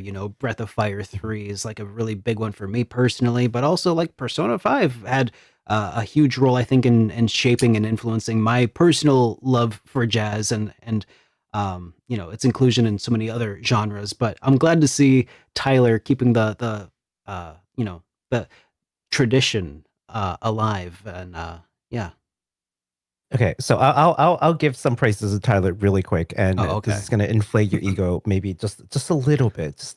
I can't promise much, but you said that you worked on tracks in what Gotchard Chronicle. You worked on. I didn't do any Gotchard. I'm not not. I'm Gotchard. not a What was Gotchard. the other one that you mentioned? Forge of the Fae. I'm like Fortune of one the Fae. Sorry, co-composers. I got it mixed up in my head. Yeah, Fortune of Fae, and obviously you worked on My Familiar, of course, and then this game. In multiple instances, I'm like, wow, this track is freaking amazing, especially My Familiar, right? Dude. And I think that was before I knew you were necessarily involved, because the other Tyler just like told me about it, and I'm well, yeah, sure, we'll play it, and just immediately all the jazz tracks in there just like hits super hard. I'm like, oh wow, who's doing the music? It's like, oh yeah, it's another Tyler. I'm that's funny, another Tyler, and hence the whole joke about like just how many Tyler do you have on your team, and then I think I was talking to Ty again about this game. It's like, oh, I was doing the music on this one. Oh, it's Tyler. I'm like, another Tyler? And it's like, no. It's just the Tyler from the other. I'm like, that guy again. And you just keep coming back. And I'm like, oh yeah, this track is amazing. Who did this? Tyler. I'm like, I guess, of course, it's Tyler again. So props to you for that yacht somehow, man. Yeah, and so I guess my point is, look, and I'm not just saying that because I know you are on the track, therefore I liked it. It's I liked it first, and then I inquire who did it, and then of course it's Tyler. So props to you, sir. Many great tracks. Can I give some shout outs real fast? Please Yes, do. I want to absolutely. give a huge shout out to Chris Hearn, who's the co-composer with me on Forge the Fae. That guy is like one of the greatest composers writing in the RPG music, period. Like, I'll publicly, for the record, state I'm intimidated co-composing the soundtrack with him, because every time I hear his tracks, I'm like, God damn, dude, like I don't think I can match this. You gotta step He's it up, such a man. sweet guy, and he's working on another. Maybe P remembers. I think it's called like Gravistar or something like that. Oh, I know them. Oh. Studio Atma. Yeah, That's right. Yeah. He's the composer for them, and there's No another kidding. composer, and I've never met him. I think his name is Jonathan Snow. He composes for a game called, and maybe I'll have him on the channel. Alterium Yeah. Oh, of course. And that music, that might be some of the best indie RPG. I mean, just some of the best music I heard in a JRPG. Period. It's just so freaking rock solid. I loved it. Like when I played the demo, I was like, man, who wrote this music? This is really, really good. And I found this like YouTube channel with like 100 subscribers. He's like posting some of his scores. Like, man, this guy's really talented composer. So I think Jonathan is his name, and just wanted to give them a shout out. Well, yeah, everybody check those people out. That's so cool. So I Yeah. guess we're winding down toward the end of this interview here. I had two other questions I wanted to pose to both of you real quick. I guess, and one of those is when a player finishes their playthrough of Quartet, what do you kind of hope might stick around with them after the credits scroll?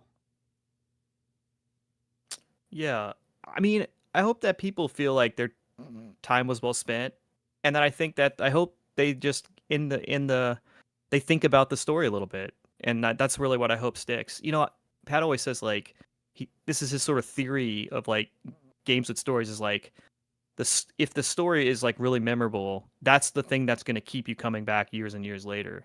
Yeah, So that's what I hope for. Like people like think about like, again, oh, I love that character. I love this part in the story.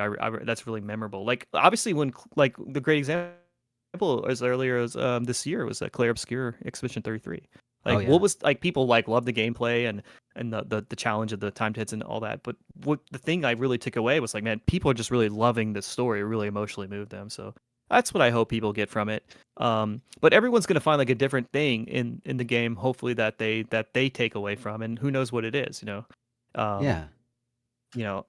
That's sort of my view on it. I don't know what Peter's thought on that is. I don't have too much to add to that. Just like, if this is your first indie and you like it, like keep an eye on indies, man. Indies, we take risks and we make the games that we want to see, not the games that we think will make money. And there's just so much interesting stuff happening from so many cool people. And like, not every indie game is, is the same. Like everything, there will be wide differences in quality. Don't let like your first experience ruin it for you. And if you see a good thing, like, give more games a shot. Like not every game is different, and indies Totally. are trailblazing there. Yeah. 100% agree. 100%. I mean, indies are the future of the genre, I think.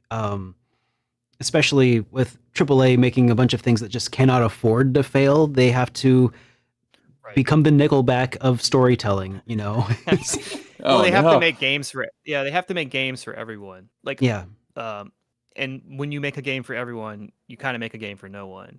exactly. Whereas the classics of the genre were not games for everyone. They were highly idiosyncratic takes on the RPG genre that just happened to become games for everyone.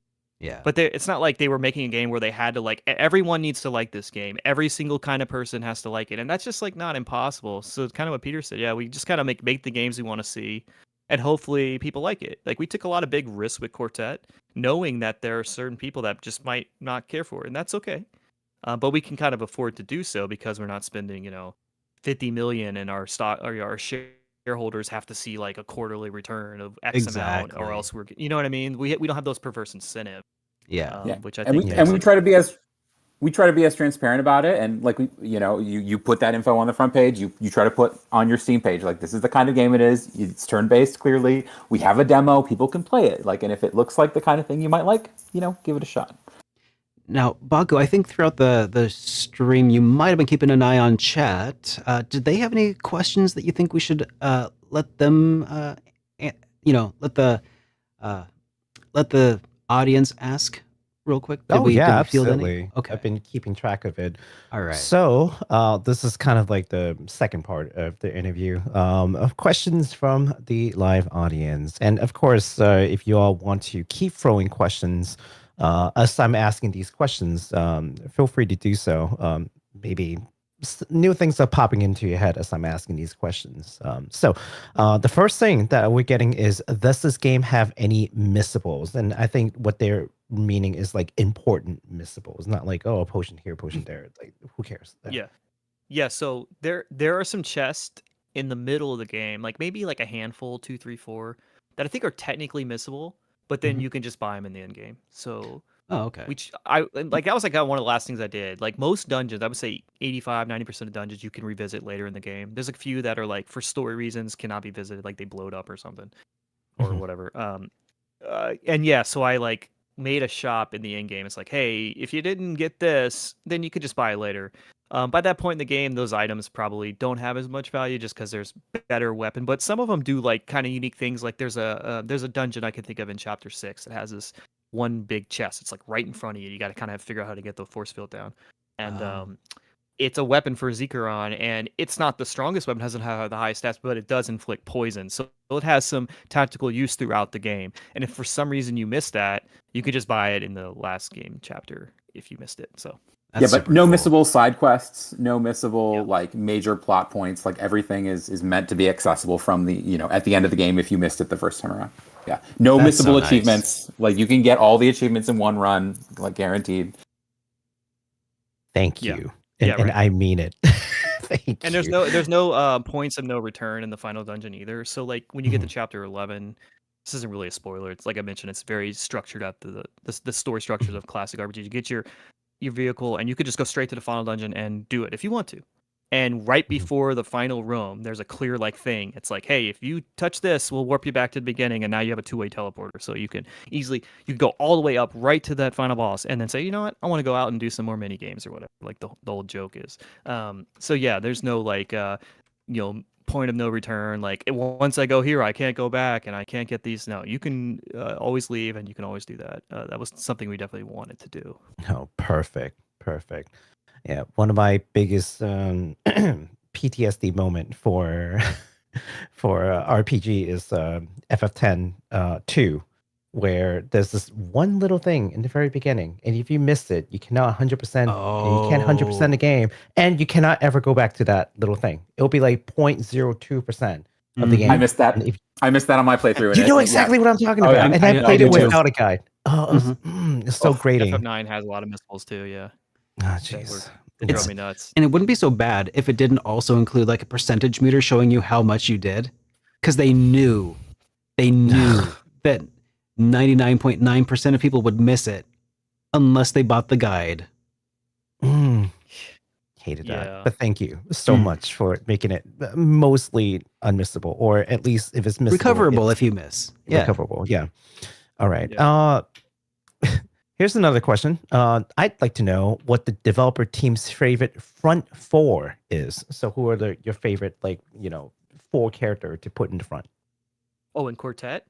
Yes. Yeah. Oh.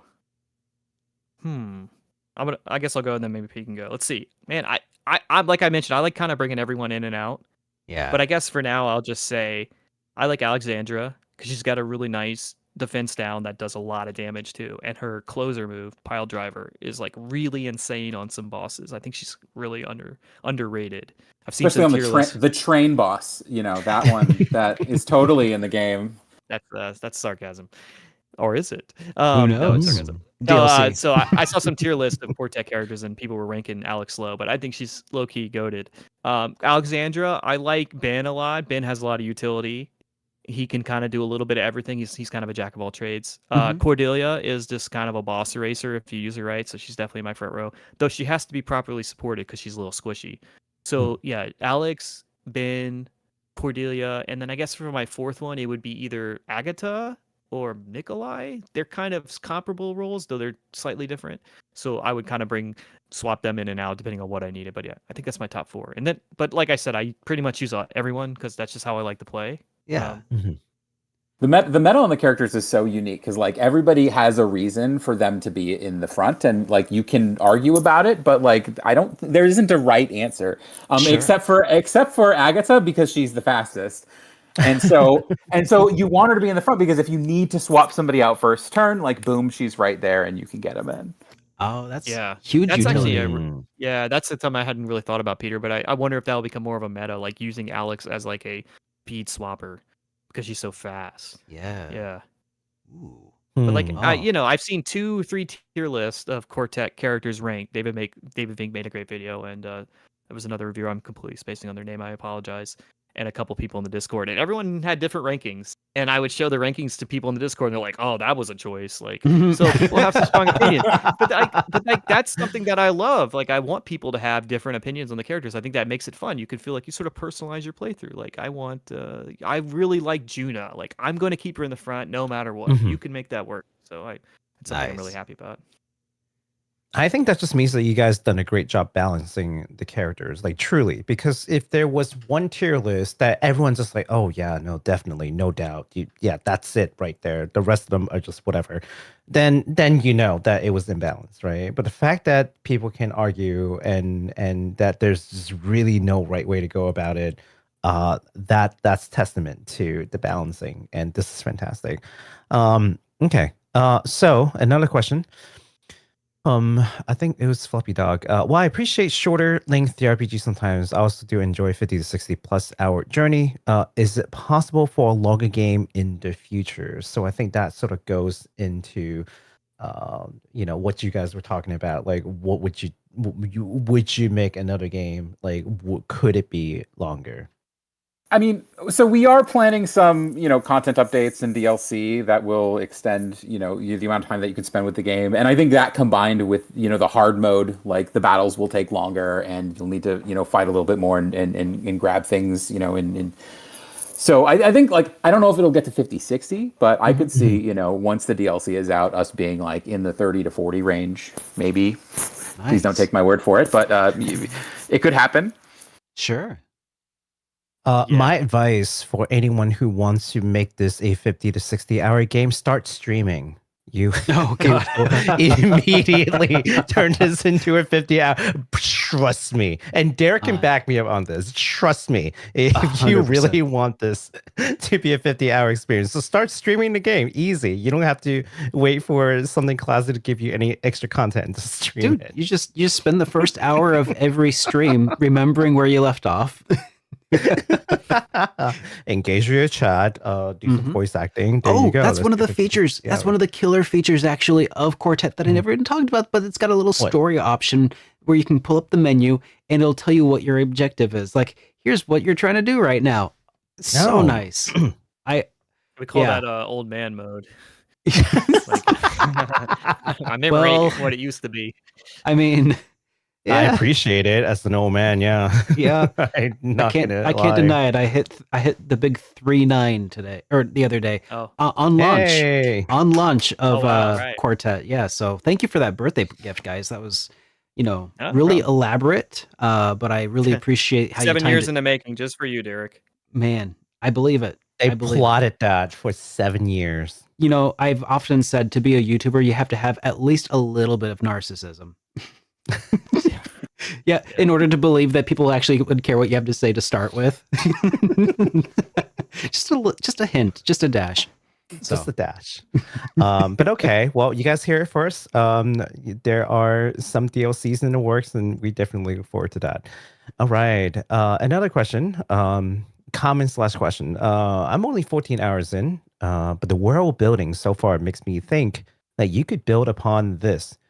Is this through a sequel or prequel? Any chance for QUARTET 2 or QUARTET Genesis? I think it'd be QUARTET Squared. No, I'm kidding. QUARTET Squared. So Pat, our writer, he's just a dreamer, man. I mean, I think one time I asked him, because we promised it one DLC for our Kickstarter backers, and he said, I have 7 ready if we need it. So he has all these ideas, intricate. I mean, maybe not super intricate, but he has pretty high level concepts if we wanted to expand it. And I guess we'll just have to see. I kudos to Pat. He really did a great job with the world building. It's all just kind of just there without being overburdened in the text. It's just sort of just little touches that sort of flesh out the world and how the world works. And I think I'm glad the commenter appreciates that. But yeah, I don't know. Maybe we'll get a light DLC novel out of it if it's not DLC. Well, we're definitely gonna do one DLC. That's for sure. That's definitely a public statement. So you'll look forward to that, and then they will have like Peter was alluding to, have a couple extended dungeons that will sort of flesh out the world more, give a little more content. So look forward to that. But yeah, when we make Quest Quintet, I guess that would be the game. Quest 64 Quintet. Sure, Quintet Perfect Works. Yeah, Quest 64 over 56 Quintet, or what was that Kingdom Hearts game? 360 over 2 days or whatever. I don't know. I think at a certain point, it's just got to be a symphony, right? Yeah. It should just be like a symbol. Like it's just Yeah. like a abstract 4 with like a Q through it or something. Yeah, yeah. Is Ooh. this a sequel or one of Elon Musk's children? You don't know. Oh no! I was like, didn't Evangelion do something like that with their titles? I don't know, just like random music symbol in part of the title, and just like, oh, you'll figure out what that means. Sure. Treble I mean, maybe clef. we could pull we could pull an Xbox and just call it Quartet 1, but it's the sequel. Oh, jeez. No, Yeah, it no, would be what's a it's not a duo. What is it called when you have a three? It's a trio, I Trio. guess. Yeah, yeah. Trio. Yeah. Yeah.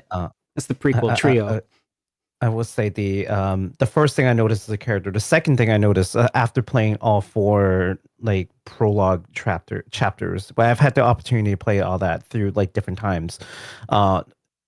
My memories of like the place is a little spotty, right? Because I would play it during MacFest, and then like Ty would be like, "Oh, do you want to play another like like updated thing?" I'm like, "Yeah, sure." And then I'll play like Ben, or I'll play Cordelia, whatever. And in my mind, it's like, okay, obviously they're in the same world because, and then there's no weird like world traveling thing happening. It's like it just is like this one world, and they all interconnect somehow because they have to connect. All the plot has to connect. And then I'm like, okay, well, is there like this one country or like 2 countries, 3? It's a lot.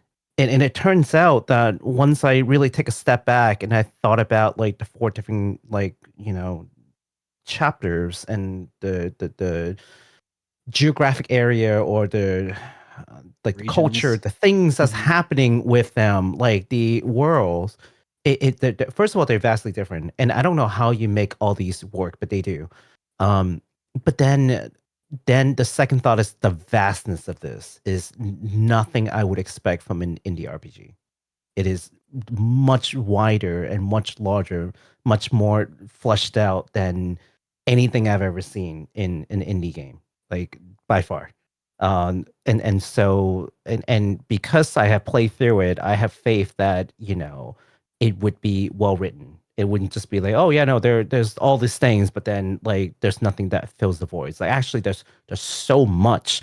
So when I saw the question, I'm like, I know exactly what you mean. Like there's just so many things you can build on this world that I could definitely see a 2 or a 3. Now, Yeah. of course, with the limited amount of time and resources, like we can't, necessarily wish for too many things. But from a fan perspective, like I can definitely see it. Like it's just there's this beautiful world that's been built out, and there could be so many more stories that could be told.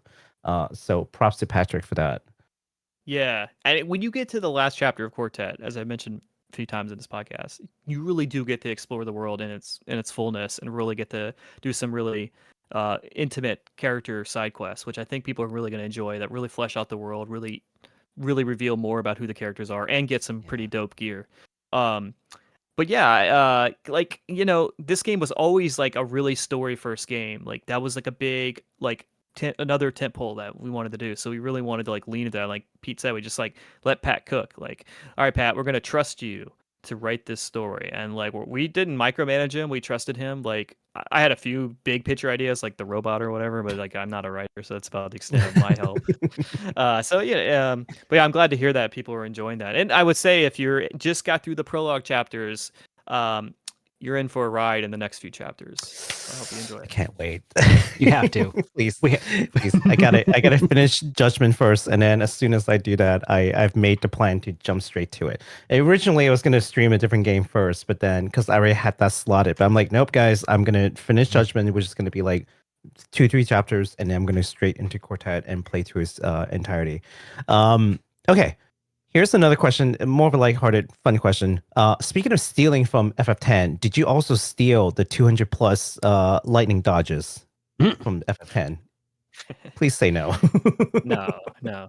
There is a battle where Ben's chapter. This is very early on in the chapter. It's not really a spoiler. Ben is a cook. He's a 35-year-old cook working man who goes to collect his paycheck, and his mobsters have taken over. And in a battle with the mob, he harnesses lightning magic for the first time.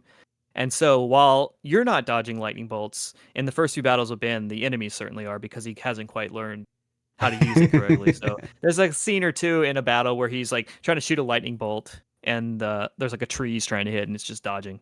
Not There- dodging. He's just missing. there was a cut mini game because I like to build stupid prototypes of random things where it's Ben casting lightning magic and enemies are approaching like from the sides of the screen, and like it's like Dance Dance Revolution where like you have to hit the lightning bolt in time with the music to kill the enemies. And so like Do you still have this? I built a bunch of tech for it, and like it'll load like the sim files from like Stepmania, and like it's still in the code base. It's just not in the game. Yes, but Can asking for a DLC number friend, 6. is that accessible in any way? Just, not currently. It is not currently accessible. Maybe yeah, as Tyler said, maybe in DLC 6. DLC. that would be I so cool. love rhythm game, and let me tell you, I would be super excited to play that. But just Dude, just something that you could just play through all of the soundtrack as doing the rhythm based game. That would be zapping so good. enemies as Ben to Oh my Tyler's gosh. tunes. That'd be fun. That certainly would be a pivot. It might do so well that it becomes a standalone game. Think about that. Yeah, It's a Cripple the Quarter standalone Dancer. rhythm game. Oh my gosh. I love it. Kingdom Hearts We style give them rhythm game. ideas. We give them ideas. I mean, the track's already there. Right? Just think about it. You don't have to redo a lot of things. All right. We'll do a crossover with Trombone Champ. We'll license our soundtrack for them. Yes. Okay. So here's another one. FF7 did a great job balancing exploration and story. The world map travel limitations were acceptable, but still afforded an enjoyable level of exploration, guiding one to the next story segment. Any chance of something like that in a future game? So that's like in its entirety. So I'm guessing what they're really asking is actually, I'm not sure what they're asking. Yeah. So I would just say in Quartet, I would say it has that. So it depends on what chapter you start with. In Alexander's chapter, there's no world map sections, but in Cordelia's, Nikolai's, and Ben's, there is a little bit. And every time you get access to the world map, there's at least one or two other things you can go to. But yes, it's very much like FF7 in the sense of like, we're trying to like not minimize exploration. There's tons of exploration. There's tons of gear to find. There's tons of loot to find as you explore the maps.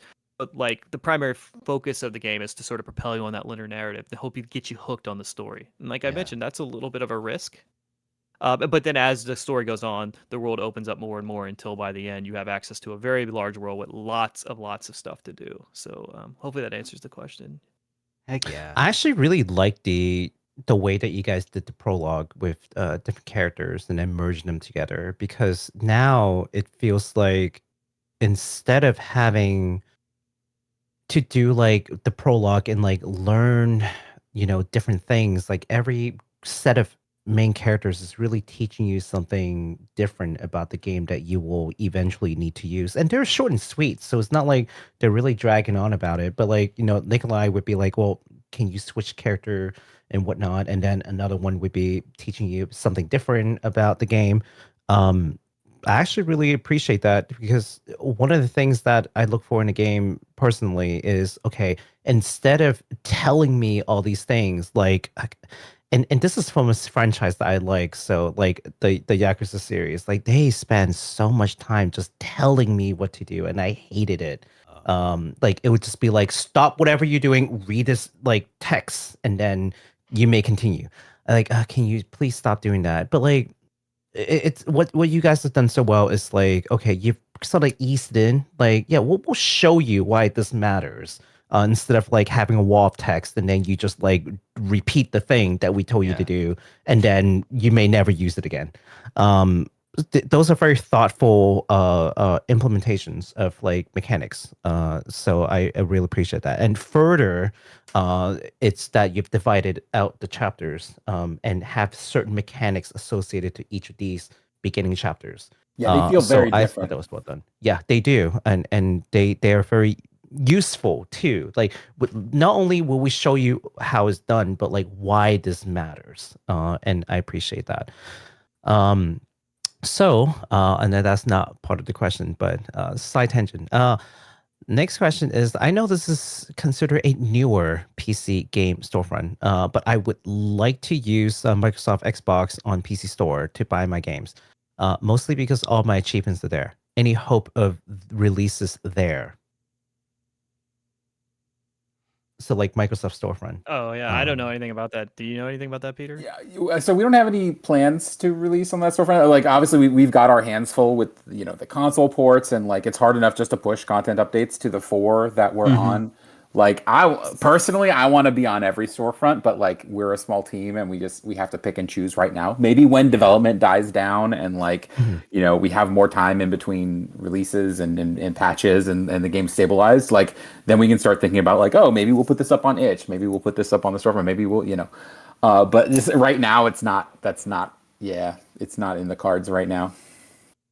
Okay, so can I ask a follow-up question to that? Because I feel like this is one of those things that we don't talk enough about, and maybe the casual players can't necessarily understand what it means.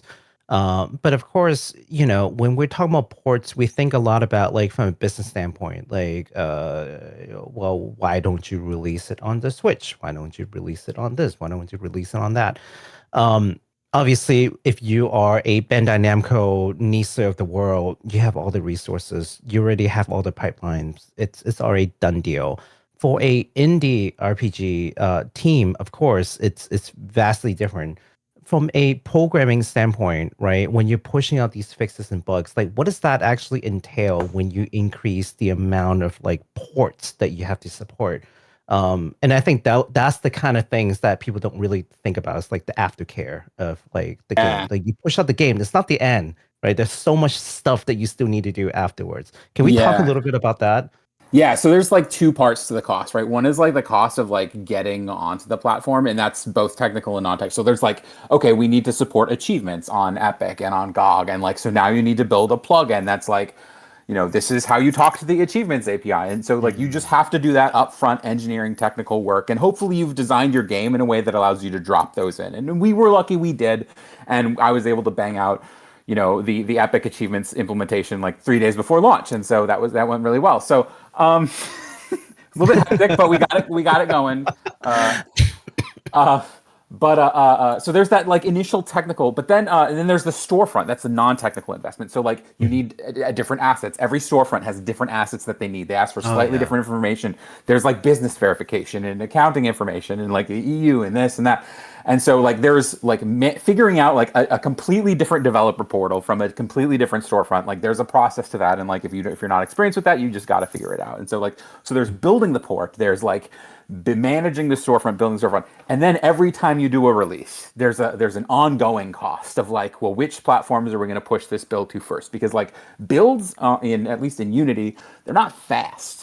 Right, like every platform that you build for takes like 7 or 8 minutes, and so like if you're doing 4 to 5 different Windows ports, like that's 8 times, that's like 40 minutes just to do a build, because you have to build 5 different versions of the code, and so and then let alone Mac, which you have to build on a Mac, and so I have my Mac, I have 2 machines running, and like this one's building this and that one's building that, and it's like Tyler's like, we need a new build, we need a hotfix, and I'm like, and it's a lot of work. And so that's why like a lot of the stuff with the consoles, like let's wait until like we get the bugs fixed out. We're not pushing the 5 storefronts before we're thinking about adding 2 more. Yeah. So yeah, there's like, it's both that initial investment in time and just like ongoing operationally. It's just a lot of work, and like different storefronts, they want to review like the builds, and like especially on console, like and that's another reason you want to get launch on PC first, to like figure out the bugs, because like that way you don't have to worry about like, and it's going to take 48 hours to get the build reviewed and fixed. So really important part of our strategy, just like let's have a really solid stabilized PC, get it really good, and then the console, and then people don't like downloading day 0 patches, right? Like so hopefully we'll have that really big, nice golden initial copy that people will have, and we'll be good for for them. That would be ideal. Work out all the bugs. Brilliant. Then you put it on a cartridge and you're golden. Yeah, And that I'm would be gonna get assigned. Yeah. I'm gonna get assigned. I'm gonna hunt you down, and I'm gonna get your signature on it. Let it be known. Well, You'll need a Magwest? boat to do it. I will find you. I'll find all the Tylers, every Tylers who ever worked on this game. I will And find all the honorary Tylers too. and all the honorary Tylers. But yes, and I think that's something that we'd like to hear from indie developers that we or developers in general, really, that who we have a chance to interview, because these are things that have like a very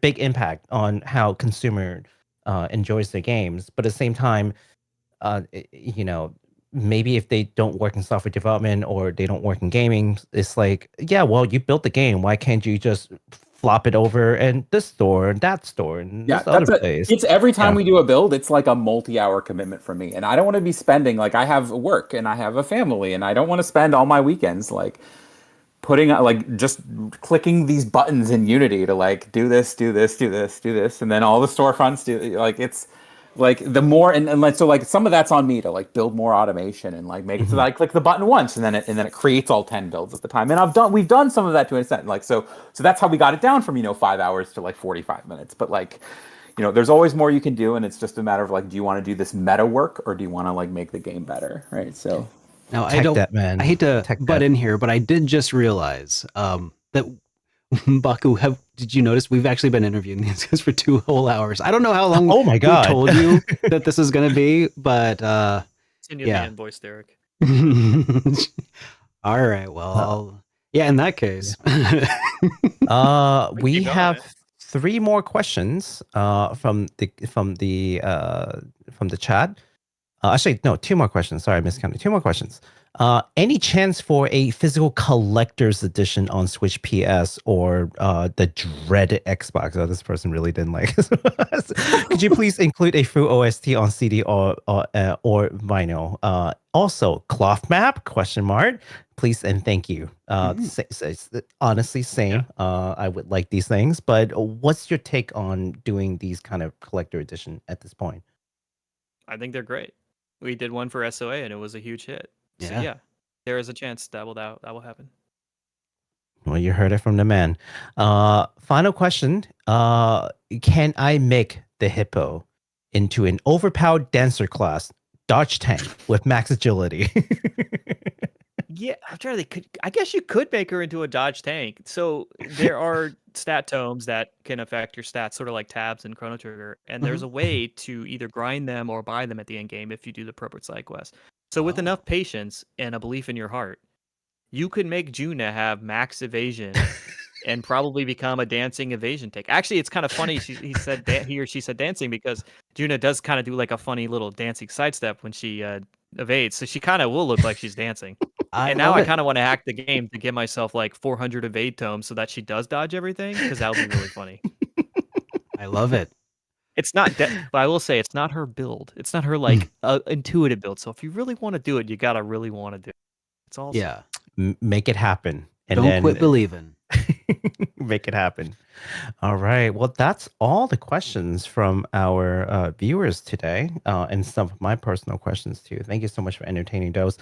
Certainly have more things that we can talk about, but as Derek mentioned, we're already in the 2-hour mark, so I want to be respectful for your time. So I will refrain from asking more things. Derek, do you have any other last questions? I guess that the one thing that I usually try to wrap up these interviews with is one question, and that is, was there any question that you wish that we would have asked that that we just dropped the ball on? Something you really been itching to talk about, but we're waiting for the right opportunity, but it never came. I can't think of anything personally. I thought this was a pretty good and thorough interview. Okay. I mean, I could talk forever. I'm an egomaniac, so I don't know how Peter feels about that. Yeah, No, no, none of you asked me about my anime preferences, so I'm a little hurt. But go for it.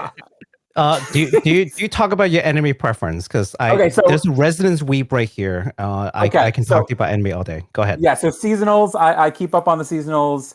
My favorite this season is called With You in the Rain. It's about a girl who adopts a dog. She finds it like in the rain, abandoned, and so she adopts it. And it's very wholesome and vibey, and it's got great music, and it's chill, and I like it a lot. So very say so. Go okay. That's all. That's all I wanted to say about that. Awesome. Oh no. I'm looking forward to the next season of Freerun. I gotta. Oh yeah, love Freerun. Yeah, can't. It's a good one. It's really good. Peak. All right. I still haven't had a chance to watch the last season of Apothecary, but I need to. I only saw season 1. I really liked it, so I wonder what this the last season was. I tend to like to wait until like the entire season's finished, and I can sit there and binge it. But I just started a new job, and I just haven't had time to do anything. But I'm definitely looking forward to it. There's one anime called The Fragrant Flower Blooms with Dignity, right? Have you heard that one? Yeah. So it's a romance anime. I've been watching that one. It's pretty good. Yeah, I've been told that one is like one to watch. So I am definitely excited for that. All right. And of course, Sakamoto Days, new part 2 of Sakamoto Days is back. So I'm waiting for that. I do have a question for Baku though, because I remember at the top of the show, you're like, I'm feeling really bad with con cough and stuff. Do you want to continue the show after the interview, or do you want to? What's your? Thoughts? No, we could definitely continue. I already wrote the whole thing. I already did everything. All right. So I might as well get it out. All right. And did you guys want to stick around for the rest of the show, or do you want to just go and be with your families, take a breather? Feel free either way. It's your preference. Literally anything else than spending more time with these two middle-aged men. I just need to get some water real fast, but yeah. I gotta go for my nightly walk. So that's all right. Actually, I probably will do that as well. This was a pleasure, though. Awesome. Yeah, definitely enjoyed it. Thanks for having us so much. Like playing QUARTET and giving us a chance. Yeah. Of course. Thank you for being on. It was so much fun to get to talk to you guys, and so much fun to get to play what I have so far of QUARTET. I cannot wait to pick it up. Everybody in the audience, go wishlist it on Steam. It does help, and maybe buy it. Yeah, maybe just buy it. You know, Peter loves Rent a Girlfriend. No, Ty loves Rent a Girlfriend. That's not me. No, I don't. Peter, tell us about Rent a Girlfriend before your nightly walk, please. I need to hear why do you like why are you wrong about this? I don't like it. All right. We're good.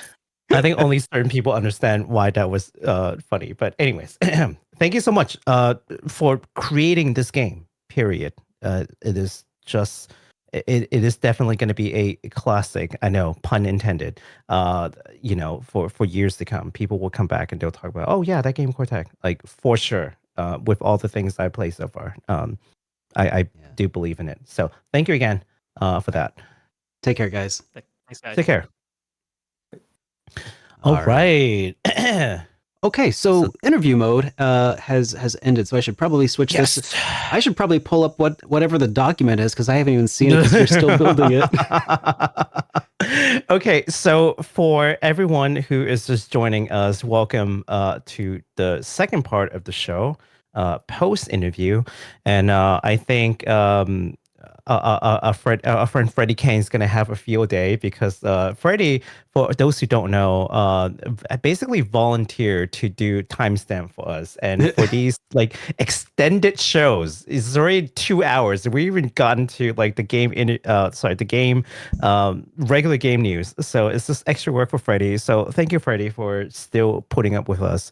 But we are going to move into the second part of the show, which is our regular game news section, starting with some bad news. Take it away. Actually, no. Should I do this one? Yeah, sure. I should do this one. I'll do this one. Yeah. So some bad news for some of you. Definitely bad news for Derek, because I know how much he loves horror games. Publisher Mages announced that their upcoming Corpse Party game, Corpse Party 2, Darkness Distortion, will be delayed from 2025 to 2026. But some good news is that they have announced that this game will actually be available for PS5. So take it as you will.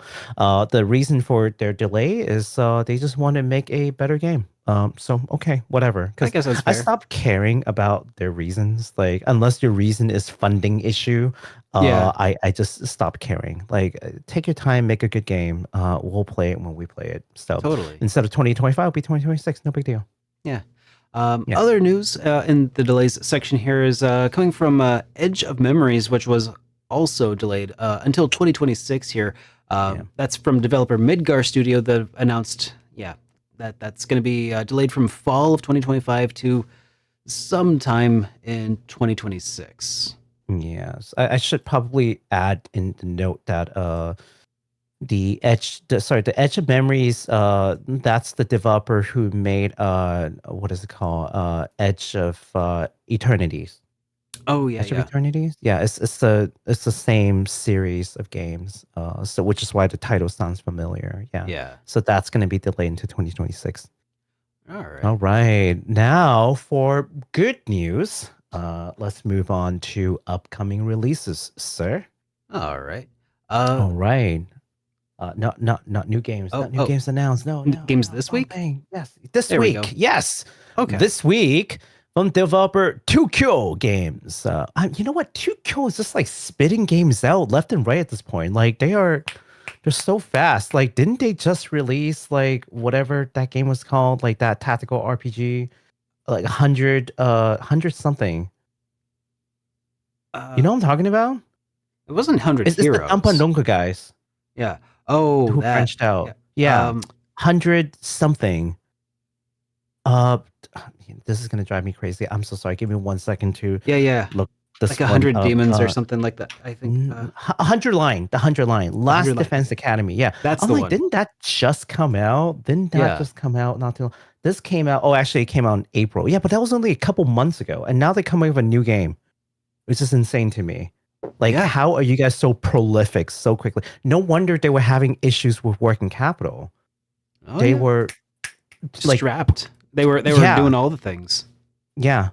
Burning a Anywho, candle at both ends. Well, I'm glad that they are not going under, because they were seriously like, yeah, we might go under. Well, now I guess I know why. Their newest, they call it multi-genre adventure game, Shuten Order, will release soon, and here's the trailer. So let's take a look to refresh our memories. Alrighty, let me pull this up.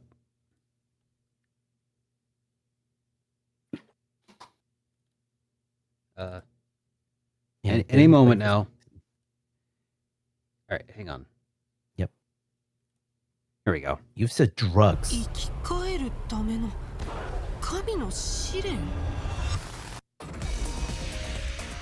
それにはまず君自身の死の真相を知らなければならない。で、君を殺した犯人だが、終点教団の最高幹部5人の中にいる可能性が高い。私にしかできない犯人当て。 It's got a slightly different art style than I think they're trying to break away a little bit from the art style from like Danganronpa. I think it's gonna have some similar gameplay where you do have to figure out there's some mystery components.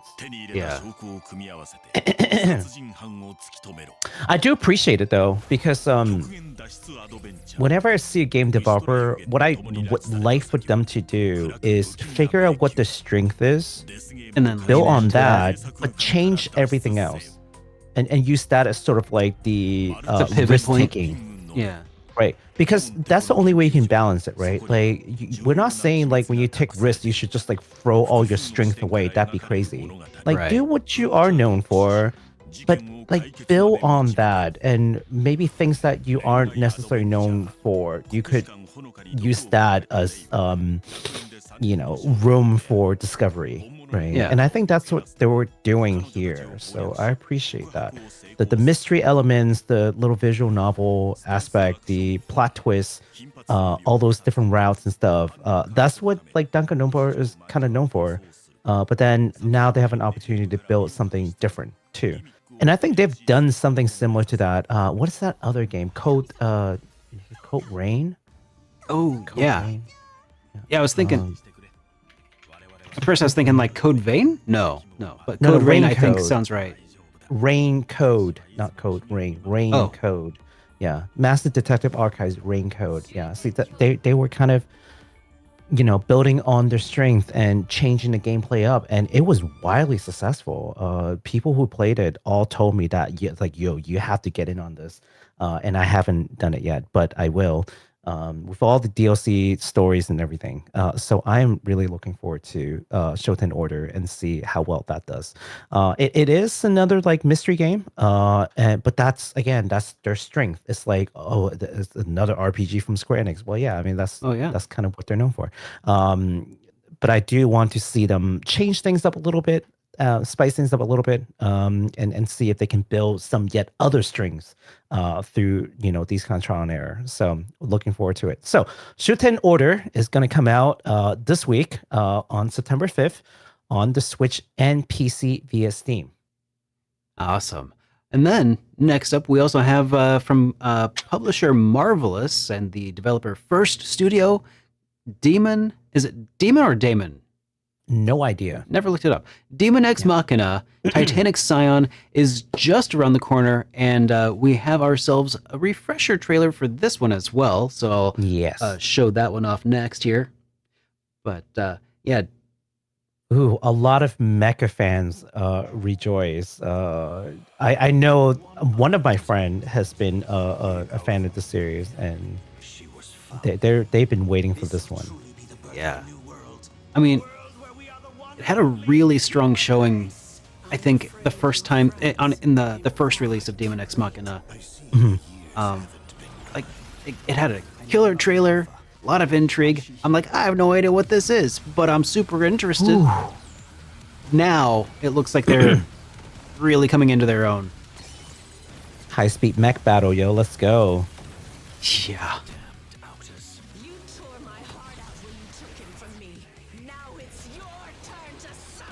It's the what's that other like mech battle game? Armor Core. You have to narrow it down more than that. Armor Core. Yeah.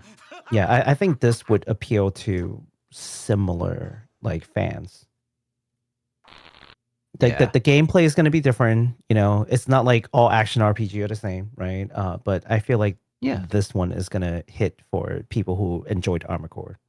Well, you don't have that long to wait, guys, though, if you are looking forward to it, because it's coming out on the 5th of September here on the PS5, the Xbox Series consoles, Switch 2, and PC via Steam. So I'm going to keep an eye out on that. That was the typo. It's Xbox Series, Switch, and Switch 2, and PC. Oh, okay. Okay, so it's... I think. Yeah. Oh, cool. Yes. All right. Well, in that case, we're done with the games that are coming out this week. So we've got some new games that were announced here. So let's go ahead and start talking about some of those. Let's go. All right. From publisher, players, and developers, Cyberspace Biotope. Here is a new side-scrolling, deep-diving action strategy game called Million Death. And we have a trailer for this. I think we talked about this before. The name sounds familiar, but I think it was kind of notional before, and we didn't really get a whole lot. But now there's going to be a lot more information on this. Yeah. Playism is bringing all kinds of fun indie games from Japan and publishing them to the West, as we have mentioned before. So yeah, I'm really glad because maybe some of these smaller indie devs in overseas don't necessarily have the means to bring this to the international market, right? And namely like English translations, all that. So Playism is, trying to bridge that gap, and I appreciate them for bringing this out. Otherwise, we would have never had a chance to really see a game like this, or so many others. Man, this is just the music in the background's a vibe. I hope I don't get copy striked for it. But the the style here of art, the pixel art is really unique. Mm-hmm. It's so cool. Looks really complicated at some points, and then really simple in others. Different devs, maybe? Maybe? million deaths. Interesting. Yes. I have And no this- idea what that is, but I mean, it sounds interesting. I Looks want to learn cool. more about it. This game will be coming out in November 12th, only on PC via Steam.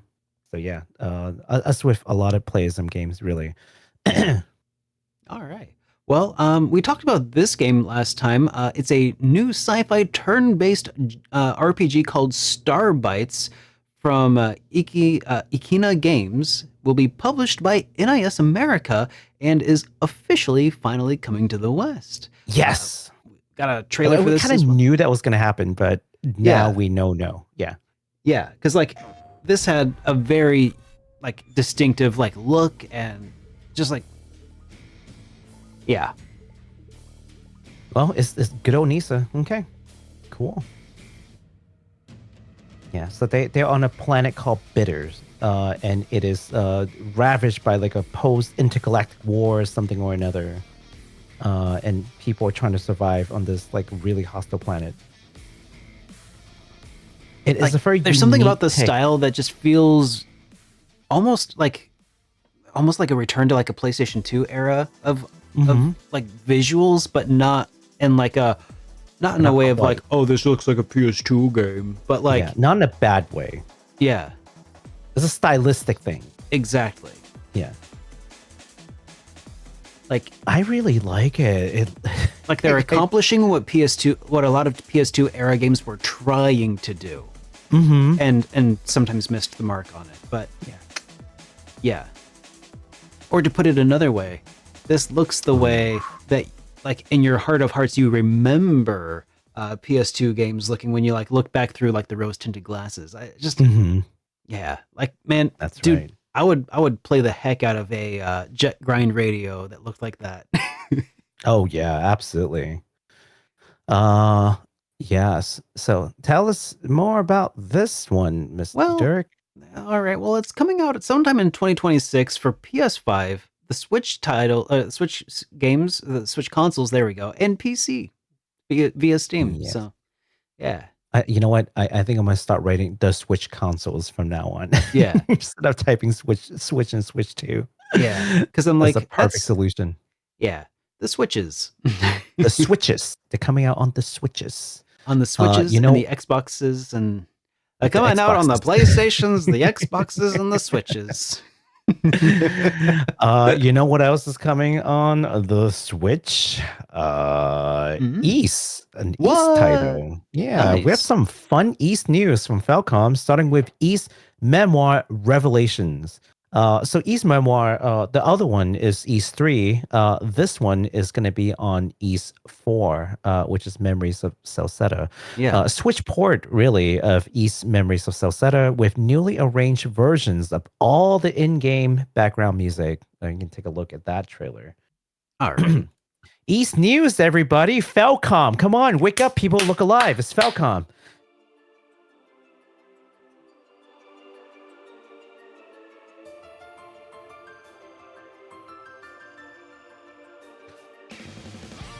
I God. have to say, the map Music. in this game drove me crazy. The what I did the map? finish this game. Well, because you were trying to have 100% the map. It's like you miss this tiny little Oh. corner. You have to like really hug the ledge and run through to try to get Okay. it. But this game is actually pretty fun. Not exactly a hard East game. I basically bulldozed through it. Pretty neat. I do recommend it to us with most East games. I do recommend. But if you're Music looking is for like a hard, fantastic. yeah, if you're looking for a hard East game, this ain't it. But if you're looking for a fun, relaxing, as long as you don't try to 100% the map East game, this one quite good. Ado, Adol? yeah. Ado. Well, he lost his memory again. of Oh, course. again? He needs to Yeah, wear again. a helmet or something. You know what? Like, okay, you know how the whole story of East goes, right? Like every East game is really just people. Oh no, I went on a reading- boat. Oh no, I crashed and I don't remember anything. Oh, that's so weird. Like if I was Right, him, well- I'd just like never go anywhere again. So like every East game is just a recollection of his like a chapter in his life when people like historians like basically piece it back together is kind of Yeah. how it goes, right? Oh And yeah. I'm just like based on like his diary or whatever, and I'm just like this man Is the biggest not liar. a reliable protagonist. Either that or he's the biggest liar, right? I'm just like, Right. why are you spending so much time, historians trying to recount and like piece this history together? It's like they're As recorded by a probably- man who has had amnesia 70 times. Exactly. Like, dude's I'm like, dude's nothing definitely about got this is some reliable. brain damage after that many concussions. Right. Okay. I mean, the biggest telltale sign, I'll tell you, is that in East 1, he left a goddess behind to go on an adventure. And that already just tells me that this guy is full of beep. Like, there's no way. Right? Well, there's no way. but he's ran into so many other goddesses, so like And left them all behind to go on Yep. adventures. So no, I don't believe that. I don't buy that. I'm sorry, Ado. I think you're just lying. But I love the series, I love the game. So I hope you guys will, if you haven't had a chance to play East Memories of Celceta because of, console limitation, you only have a Switch. Well, good news to you. For the rest of us, you can really just play it on all the other platforms. This is coming to the Switch only. In early 2026, so you have to wait a little bit more, but it will be here.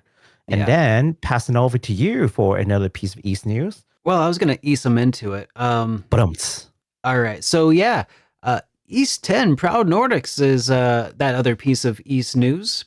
Proud Nordics will be coming west as well. I think we all pretty much expected that. Yeah. This is No the surprise. definitive version of East 10 Nordics with the improved graphics and other quality of life improvements, the new mechanics and new content. Yeah, I think that this is one of those ones that a lot of people are just kind of feeling a little bit bitter about because it was announced right after it was released.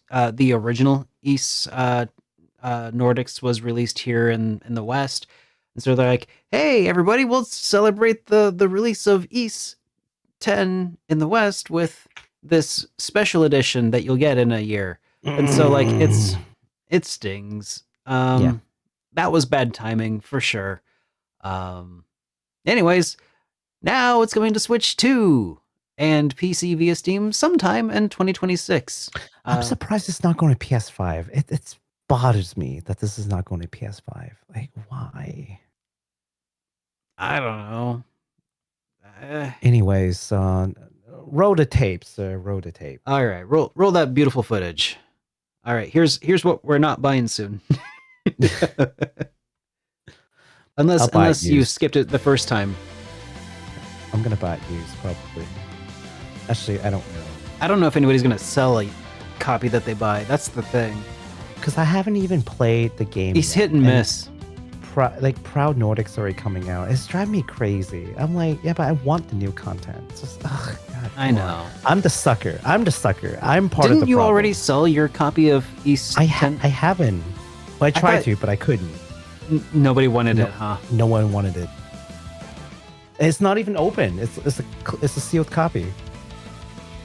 Just like Drives me most crazy. of them. I'm kidding. But it's at least here in the US, it's a hard sell, right?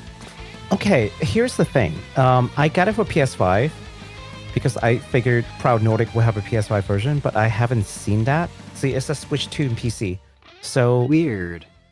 Well, yeah, I mean, maybe I will just actually keep my copy after all because I kind of want to play all of them on PS5, and I Yeah. don't want to, and I don't don't have to buy a Switch 2. 2, right? Because Well, the I mean- PS5 graphics is still better than Switch 2, even with like a definitive edition. So I'm mean, just like, what's if going that on? even Like, mattered, here's the really big thing is that it's a third-party developer publishing on a Switch 2. It's gonna be a game key card. oh God. Yeah, that's the other thing. Like, there's no physical, roll. essentially. I And roll. and so if you think about it that way, PS5 of the base version is a pretty good way to go. And really, I think what it all essentially stems down to, though, the big problem with this release is that it could have been an email. I mean, it could have been a DLC pack. You know, Yeah. That's the real, I think, rub for that game. Yeah, give me the proud Nordic DLC. If I have the game, I'm happy to give you another like $10-15 if that's what you No, want, and just improve it. I blame Atlas for this. We got Falcom, scrappy, up and coming, developer. Everybody really likes them. They're trying to hang out with the cool kids, and the cool guys are like, "Hey, we got this. Here, you want a cigarette or something?" And Puff a pass, son. right, and then a left-handed cigarette. So, and now they're trying to be cool, like the big kids at the table. Atlas and re-releasing a game shortly after it was released, so that. It's just one of those things that. So yeah, I blame Atlas for being a bad influence, and now that's not to absolve Falcom for succumbing to peer pressure, Right. but really, I think that we should collectively make sure we don't reward such behavior in IMHO. But I don't know how you do that. I guess by not buying the first one. Sorry, Baku, you messed up. See, that's what I'm saying. Like, I'm part of the problem. I contribute to this. Well, you're not a problem unless you don't buy the follow-up, I say... Which I probably will. Yeah, you're the problem. If they ever have a hard copy that's worth a dang, I will consider it. But if it's just Switch 2 and PC, then no, I don't care. Forget your extra content. I don't need it. But yeah. Anyways, so yeah, you guys can expect to play it on Switch 2 or PC sometime early 2026, I guess. Yay. I guess, yeah.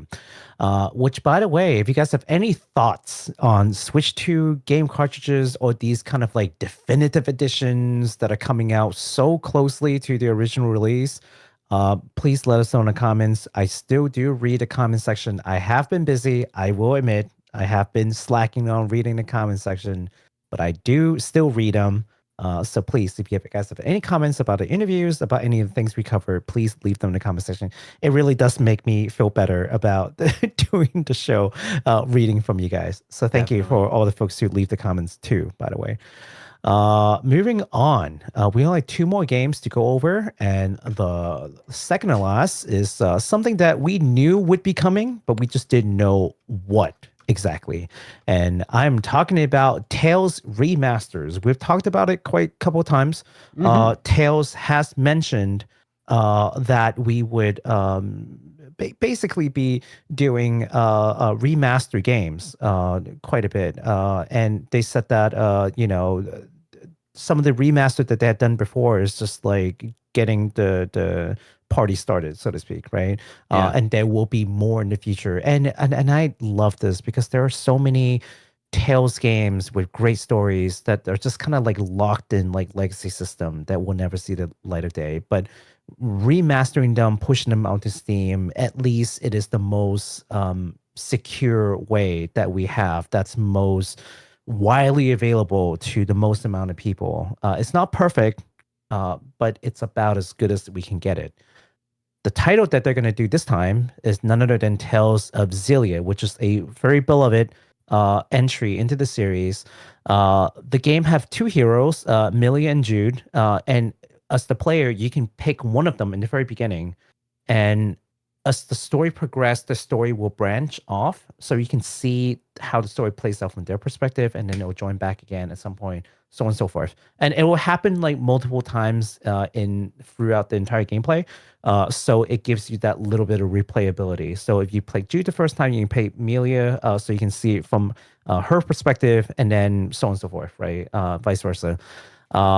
The remaster version will feature improved graphics, QL upgrades, and all the DLC except for some like licensed DLCs that they can't get, like third-party license. But all the official DLCs from Bandai Namco will be in there, and we can take a look at this trailer as well, sir. Alrighty.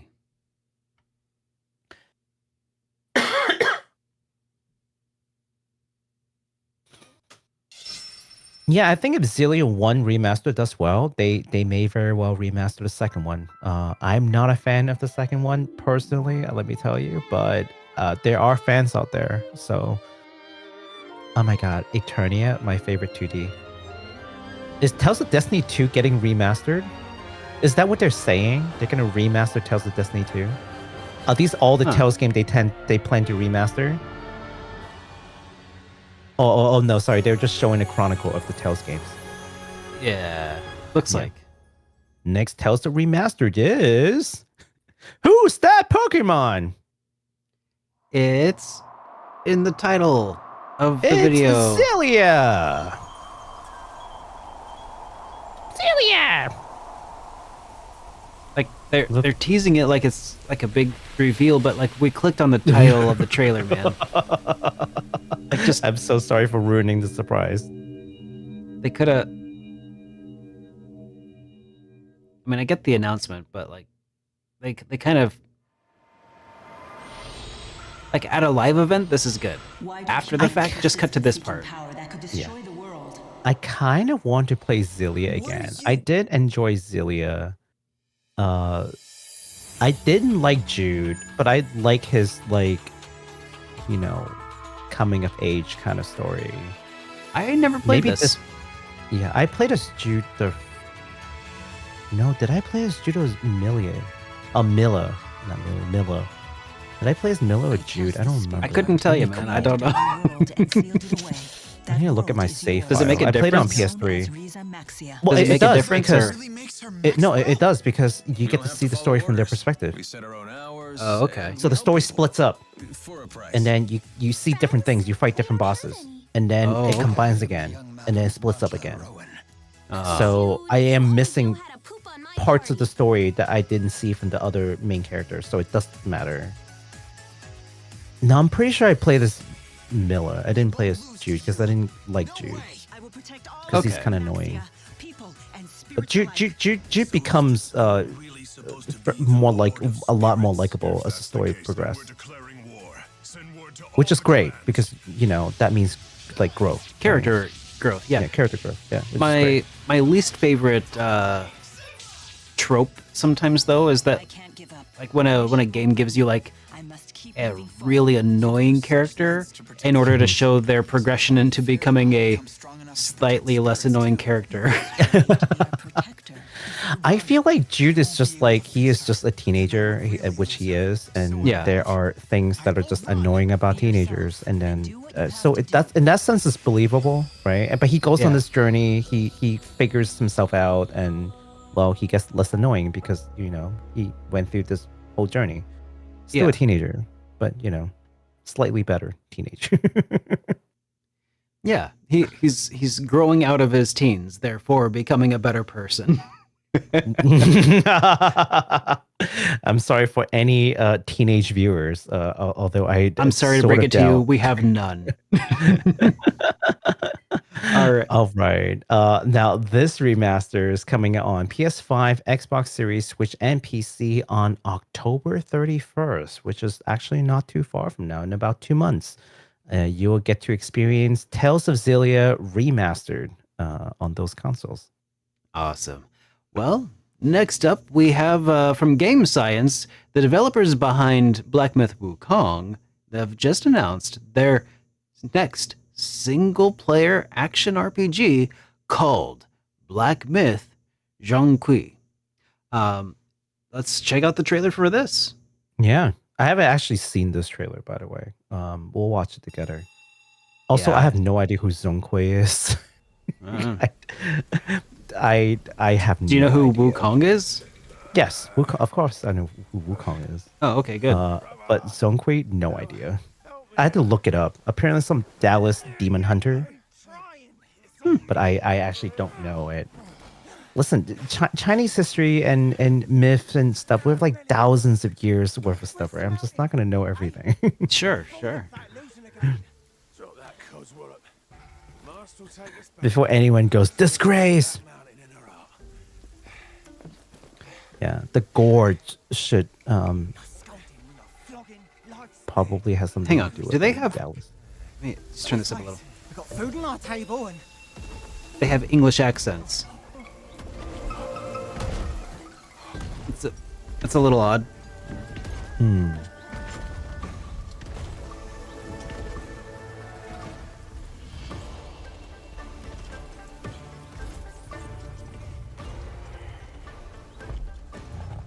Oh, wow. That's a big old tiger. Mm-hmm.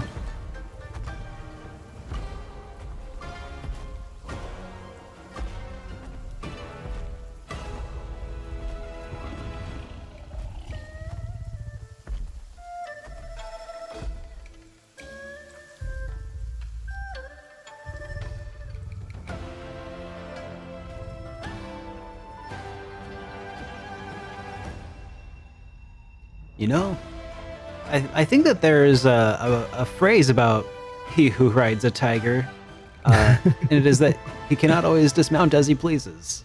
No, jeez.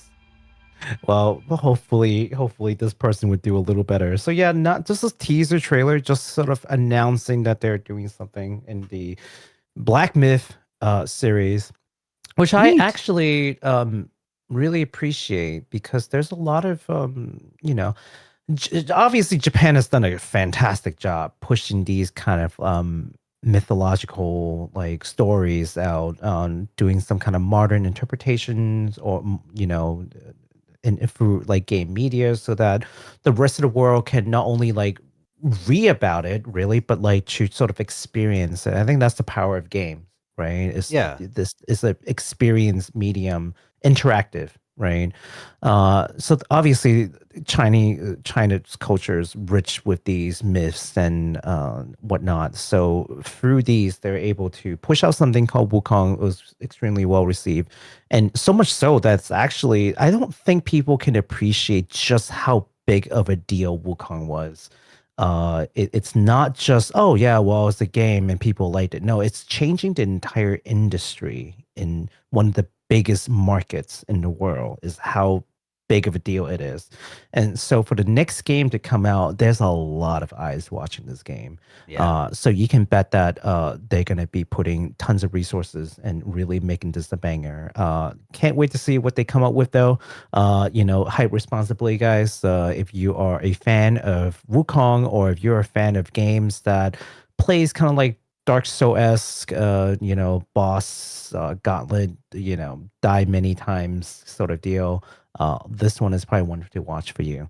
No release date as of yet, of course, because they just have this like notional trailer.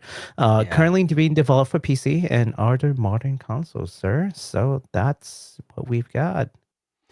All right. Well, I guess Yeah. that leaves us with just a little bit of industry news that we could talk about here. Yeah, just to I'll let you have this one though, because you probably got more to because say our- about it. Is it because of the company involved? Yeah. So Square Enix, I'm just kidding. You know what I've noticed though? Slight tangent. We haven't talked about Square Enix in a while. Yeah. Like it's no joke. Like there hasn't really been any Square Enix news in a minute. Well, Other we've than, also like, we've also Remastered. said, a while back that we were going to try to not like just dog on them endlessly. Especially No, because that they is do seem to be true. turning over a leaf, but it's taking time to adjust course. And they did cancel a lot of those projects a while Yeah. ago, remember? Restructuring their company, yada Mhm. yada. So I think the last thing we talked about was Adventures of Elliot, I don't think we talked about that here because I think you were gone, but like Adventures of Elliot was announced Oh, yeah, yeah, alongside yeah. of Octopath Uh, Traveler. No, we did talk about it. Did we? The Okay. week after, yeah, we did. We did. Okay. No, I was thinking the last thing we really talked about was Final Fantasy Tactics Remastered, Oh, yeah, maybe. FFT Remaster. It They've been might doing have a been lot the of same smaller show projects even. lately, but they Yeah, haven't but really been nothing showing like off a lot of AAA yeah. stuff. It might be the new direction. Like stop doing AAA for a minute. Just like try to rebuild, that reputation of quality games before we talk about the next AAA. Mhm. I'm all for it. But no, it's not Square Enix, guys. It's actually RGG. That's right. Okay. The good old new Gotoku studio, Like a Dragon studio. They are hosting the RGG Summit for 2025 in September 24th, which is just later this month. Are we in September yet? We are? No? Are we in Tomorrow. September yet? It's the Tomorrow, 31st. yes. Okay, well, It's For September some folks, somewhere. it's September somewhere now. So yes, later this month on September 24th, we're expected to see a much better understanding of stranger than heaven. That's right. Yeah, Project it used to be Century. called Project Century. Yeah, Project Century still sticks to my head. Like, I still Same. keep calling it Project Century. But no, Stranger Than Heaven. We're gonna hear more about it. This is what they told us, anyways. That we're gonna hear more about it. I can't wait to see it. And maybe they'll have other surprises for us. Maybe Virtual Fighter too, because they are also in charge of the new Virtual Fighter now. So Yeah. that falls under RGG Studio. They're in charge of Virtua Fighter? Yeah, they are. They're building the new Virtual Fighter build. They Wow. just released something not too long ago. I'm kind of hoping that they take what they learned from building Virtual Fighter and implementing that into the Like a Dragon series, so that the real time battle would feel like even better. Because that's one of my complaints for the at least the real time action oriented Like a Dragon games has been a little sluggish, and I didn't like. Like, I don't know what it is. It just feels very sluggish. Turn-based ones are great, obviously. So, Like a Dragon 7, Like a Dragon 8, all turn-based, all fine. But some of the other action ones, like the pirate one, or the one that was the man who erased his name, stupid title, it feels very sluggish. And I'm hoping that they can take that like lesson that they learned from building Virtual Fighter and make the future action-based installment better. And that would include probably Stranger Than Heaven, which is going to be a real-time battle instead of turn-based from what we have seen. But we'll learn more about it again in September 24th during the RGG Summit 2025. Awesome. All right. So let's go ahead and switch over to some outro stuff and talking about some of the super chats we've been receiving throughout the day. Flippy Dogs kind of kicked us off here early on with in honor of QUARTET's success. They, with all positive reviews on Steam, they decided to double dip and bought Shadows of Adam on PC today and said to keep up the great work. Something classic and Thank you so awesome much. music, BTW. And then also they said props to both of you for an awesome HitPoint episode. Hey, thank you so much. Thank you. Much appreciated that. Now, Baku, I didn't get to show this off to you earlier today. I don't know if you actually got a chance to see it. I've been drinking out of this today. Have you seen this yet? No, I haven't. Yeah. Here, I'll let me see if I can let's see. Zoom in. Yeah, can I do a here we go. Hype responsibly. Is it a hype responsibly? Oh my god, it is. That's on this side. Cool. But then on this side. Oh. Made by a local potter. Did I ever tell you about this? When I No, you did not. Oh yeah, this is awesome, man. I'm so stoked. Yeah, this is like my project I've been working on a little bit here. It's a small limited run at first, but hopefully we'll make it more widely available. But right now it's just going to be a small run that's being opened up first for supporters of the Super Derek channel. But then, yeah, I just wanted to show off that mug a little bit because it is so nice. Really sick. It is stoneware. It is. Oh, ow. Solid. Yeah. Don't hurt yourself, sir, please. Yeah. We're fragile bones now. We're aged. Yeah. So, anyways, yeah, that's about it that I had for today's show. Oh, wait. We have some comments that did come in. No. There's the Breath of Fire comment. Oh, you didn't see it. Oh, I didn't see that. Oh, yes. Wait. Breath of Fire. Oh, wait, there it is. Yes, because for some reason my stream thing didn't refresh or scroll further down. Flippy also asked, Breath of Fire 1 through 4 remastered collection is coming when? Sometime in the future is what we've been told by Capcom. Yeah. Just sometime in the future, some unidentified time in the future. They didn't tell us this. I think it should be clearly stated. We cannot substantiate that claim, but it might happen in the future. But it also may not. Going to start some rumors over here, Baku. Gosh. going to get people we have been told irresponsibly that at some hyped. point in the future. I have been told by Baku that at some point in the future, the game will, be remastered or something. But I don't know. Yes. We don't And know. I too have been told by Derek that at some point in the future, circular rumor. Anyways, thank you so much again for the super chat. And yes, now we can move on to talking about previous comments from the Yes. previous podcast. Okay, shall I start so- us off? Yes.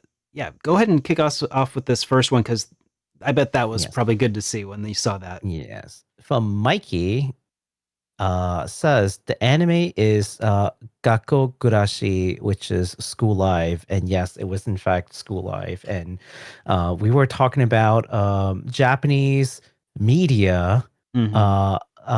liking to bait us into thinking is something innocent, harmful, and sweet, only to really mess us up.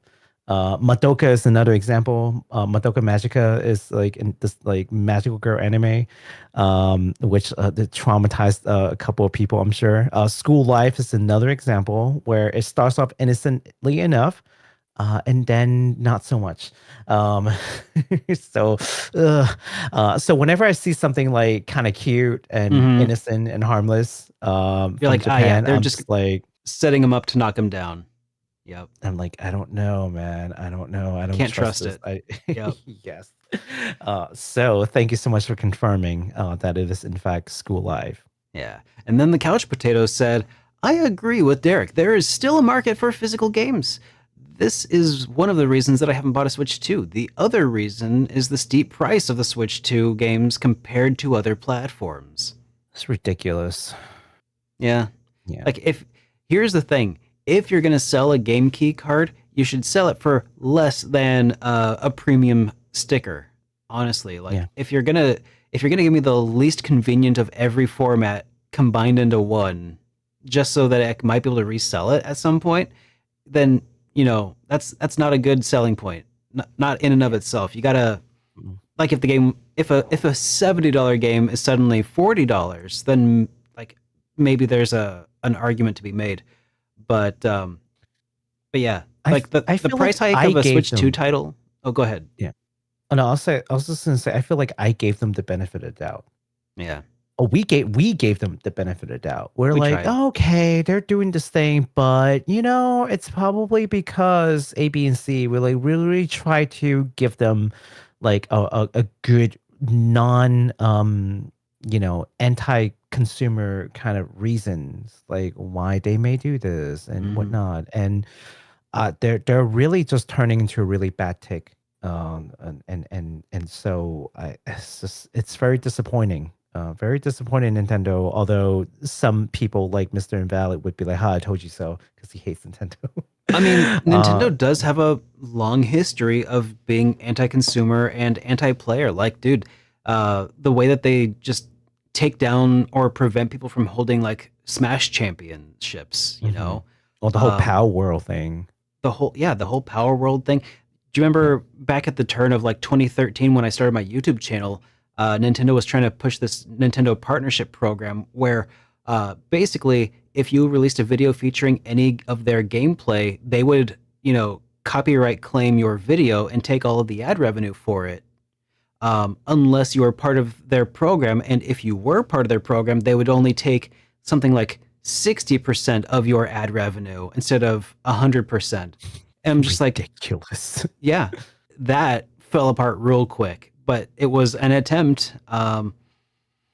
Yeah, they've got a long history of just not understanding how things work in the West, I guess, and are generally like they have this rise and fall of like, when they're doing poorly, then they're really nice, but then when they do really well for a while, then suddenly they see like, well, how much can we screw these people over now? Yeah. Humble Nintendo is best Nintendo. Well, we'll see when they might humble again. But with the latest Switch 2 sale, I don't think that they're gonna do that. If anything, I feel like it's just fueling them to do worse.